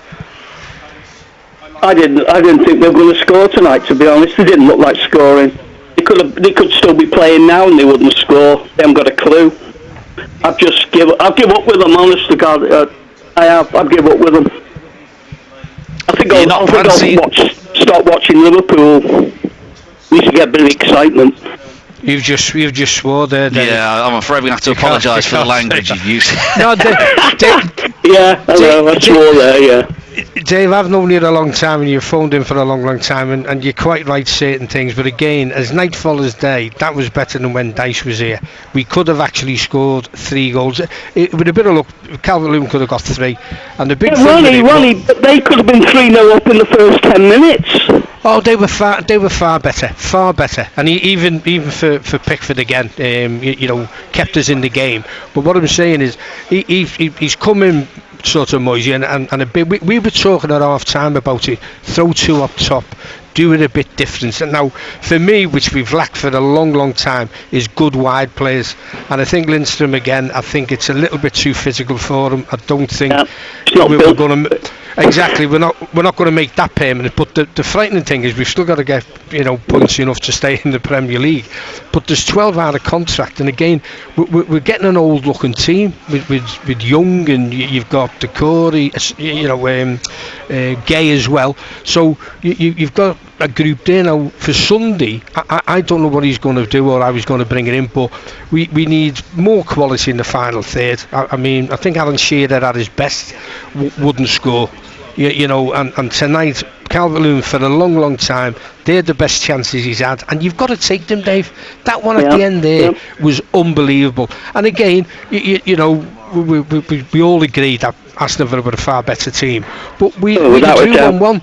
So you get a point, and then you go to Sun, you say, right, we'll beat this Tottenham team, and then you start on. But that tonight really puts it back, and again, and it's down to players. It's players as well as the manager, obviously. If you're getting the only way we'll beat Tottenham on Sunday if he plays two up front. Yeah, playing Calvert-Lewin on his own, he's outnumbered all the time. It's 3-1. It's impossible. But even to change it, Dave, I was a bit disappointed with him at half time actually, because again it's the last 10 minutes. He brings Jake O'Brien on, he brings better one. Do it at half time. You've got the crowd. The crowd were fantastic again tonight. And you're thinking, right, let's have a go. Villa dominated, first 15-20 minutes, and you're thinking it's just the same. You've got the crowd here. We need to be on the front foot, but it just seemed that.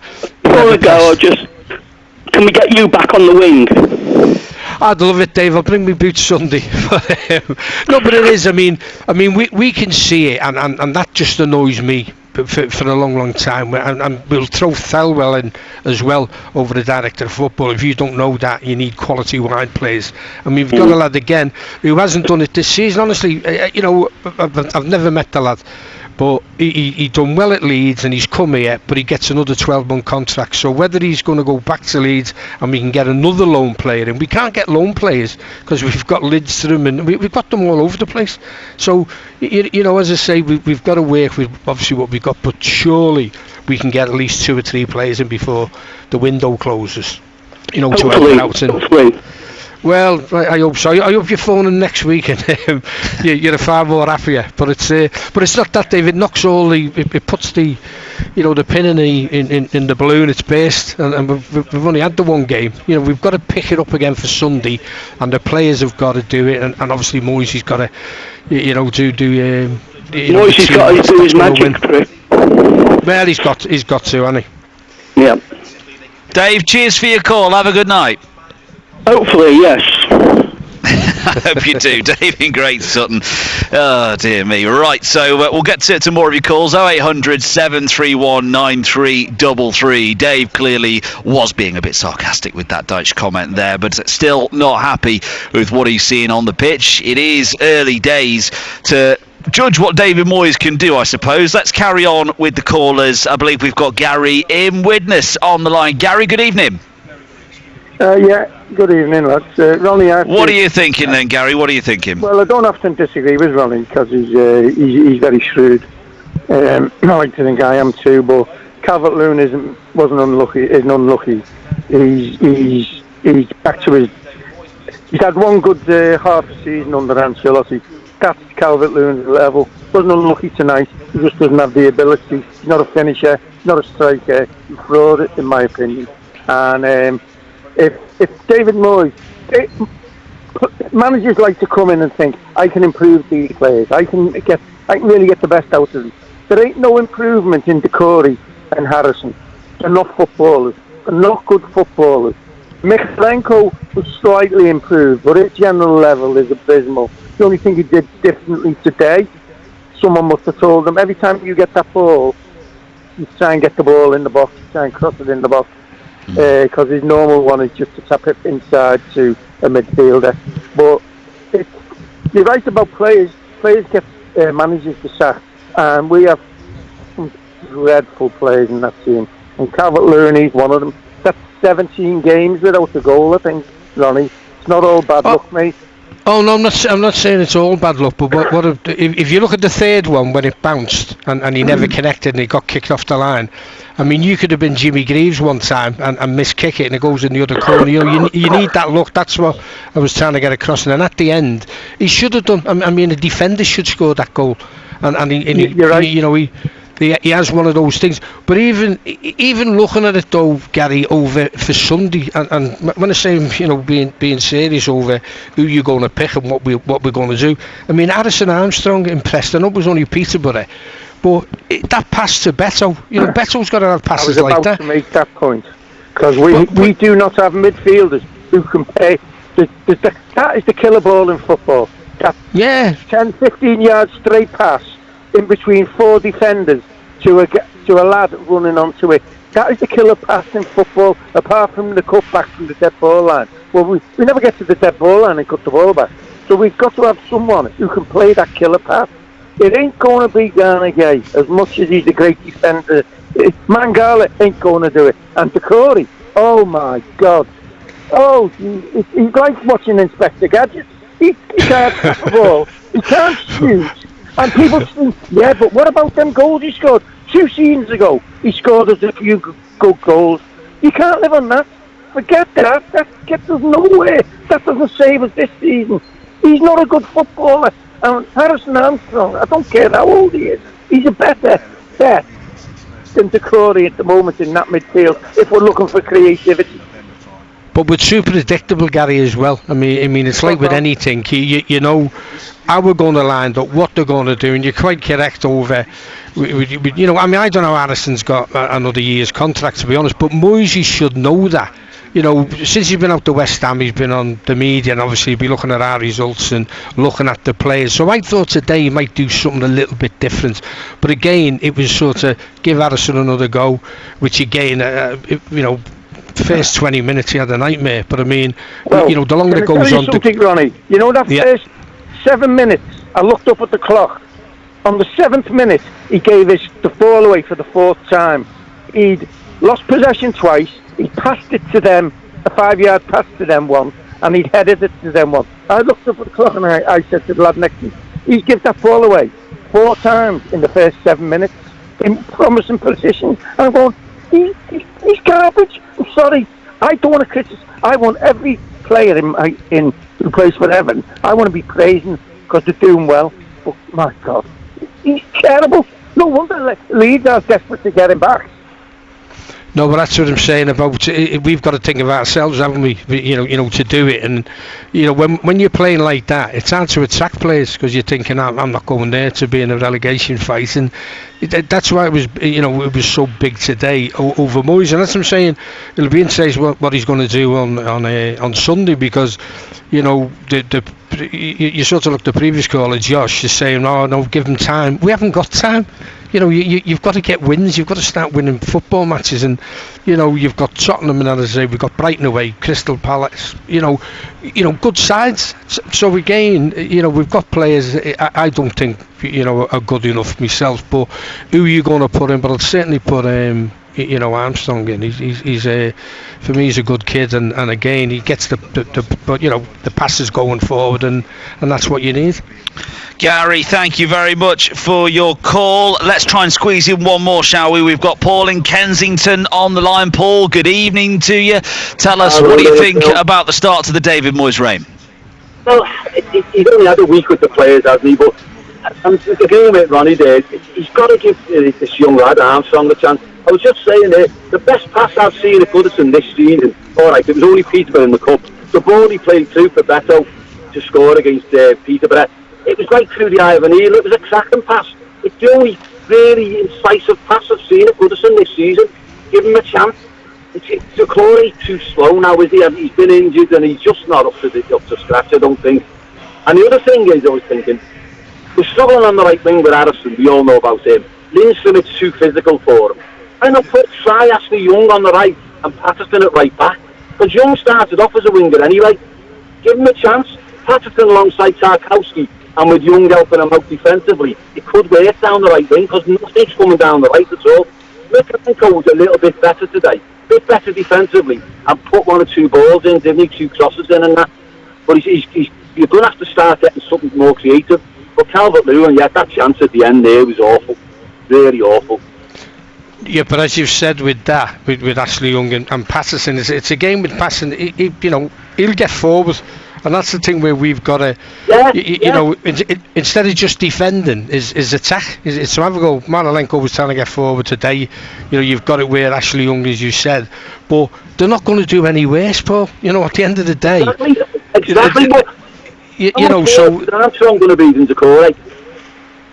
Yeah, he's going to look for passes. Right, the passes might not come up, but we're not even trying them passes. No, it's true. Again, it was set up again to obviously not concede, but I thought we'd done better obviously than under Dice. At least we got shots on target, and we, if Calvert-Lewin had got that one, we got a point. But you've got to be more consistent, and I keep saying we haven't got the time. You've got Tottenham, we've got games from now till the end of the season, but it's just to see if Moyes will do something a bit different. Will he take a chance on him? I would all day long. I'll put Armstrong in and say, look, the kid can play. But we're too predictable. Tottenham aren't great at the back, are they? We might have a chance here if you can go at them, but you've got to go at them. Well, I think they lost tonight, did they, Phil? They were getting beat 2-1, wasn't it? Tottenham, they're just about to get beat 2-1. It looks like it's about to finish now, So they're terrible. They're going through a bad time. So again, there's no fear factor there, but we've got to get them on the back foot and test their back foot. They've got Romero out and the other lad, the Dutch lad, so... they've got a couple of injuries, but we've got to capitalise on that. We've got to take advantage of that, and as we've been saying, whether you play 2 up top or get Armstrong in, let's go for it. Yeah, you're probably going to have to play 2 up top because I'm fed up with centre half coming off at Goodison. You don't even make sweat. He looks so comfortable. Mings looks like quality centre half. Let's be honest, he's not. You know what I mean? But he looks comfortable. And I'm fed up with centre half coming off, not even breaking sweat. But it's so easy for them. No, it is. It's disheartening, to be honest, the way we're talking, and you're thinking, because Mings, I think I said it on commentary. I've never rated Mings. He's a big unit, but he we choose, and I think he thinks he's Bobby Moore, to be honest. But anyway, but when he's put under pressure, Calvert-Lewin had the pace of him straight away. I thought Moyes, you'd say, Moyes, just keep getting the ball either side of him and let Calvert-Lewin, run onto it. He had a chance, didn't he, Calvert-Lewin, when he got behind him, and you've got to be clever ball behind him. But sometimes we're playing a long ball, and it takes Calvert-Lewin not to him. And if you play it behind him, Calvert-Lewin will run behind him. I think he's just got to get a goal, like you say, off his backside or whatever, but just get a goal and see if it will come back. But you look at Ollie Watkins, he only had one real chance, didn't he? And he took it well, didn't he? Well, that's the difference, isn't it? I mean, they done a good pass. They switched the play, and then they a good ball played through, and then he finishes it, and that's the difference where you're under the cosh, and then you can still get a goal, and you come away with it at a point, and you say, well, we've battled, we stayed in the game, but it's like again tonight, we're going into Sunday's game, talk about a 6-pointer, but we've got to. We keep saying it. We've got to start winning football matches, and it's disheartening. But hopefully we'll sort it. And we're looking at tomorrow now. We're up at Ipswich and Brighton, United and Southampton. You want Brighton and United to win to keep us out the bottom 3, aren't you? Especially with Ipswich. And you don't know Ipswich can win, can't they? They beat Chelsea the other week, something up. No, there's no gimmies, mate, is there? You've got to roll your sleeves up battling and take anything that comes your way. Yeah. Fingers crossed for Sunday. Then he does something a bit different. Hope it's different, mate. Paul, cheers for your call tonight. Really appreciate it. Cheers, Paul. Welcome. Have a good night. Cheers. Thank you. Bye-bye. Paul in Kensington there, rounding off our callers for the night. If you want to have your say on tomorrow night's Total Sport Merseyside with Paul Salt, you are more than welcome to do so. Give us a call back tomorrow. Salty will be on the air from 8 o'clock. Almost out of time here at Goodison Park. The new reign, David Moyes, has begun. We'll hear from him, by the way, tomorrow tomorrow night as well on Total Sport with Paul Salt. You'll hear bits of him in the morning on breakfast as well. Kevin Dewala with you tomorrow morning from 6 o'clock in the morning. Make sure you get some reaction there. Be interesting to hear what Moyes thinks after seeing his side perform for the first time. Spurs up next on Sunday for Everton. It's a 2 o'clock kickoff. Total Sport will have live exclusive local radio commentary. We will be with you on Sunday. Make sure you join us. More reaction tomorrow. Get your thoughts in. Have a little think over it. Maybe don't panic just yet, Evertonians. It's the first game, but it is a defeat. 1-0 at home to Aston Villa. Everton give away possession as Iliman Ajay gives it to Morgan Rogers. Through ball here for Ollie Watkins. Watkins shoots 1-0 Villa. They opened up the Everton back line, and that was a casual pass when Everton were in a good position from Iliman Ajay. Villa on the break, forward ball, Watkins racing onto it. As Pickford came out, left-footed underneath the Everton goalkeeper. He raced over to celebrate in front of the Villa fans. 5 minutes gone in the second half at Goodison Park. This time, an Everton error has been punished. Pickford with a free kick, launches it forward. It's headed on, might break inside the penalty. A chance for Calvert-Lewin, it's over the bar from 6 yards out. The ball was knocked in, it skimmed off the head of Tyrone Mings. Knocked in from the right-hand side from Jesper Lindstrom. Calvert-Lewin racing in, right-footed, over the bar. It's Everton's best chance of the game. Live Premier League football. BBC Radio Merseyside.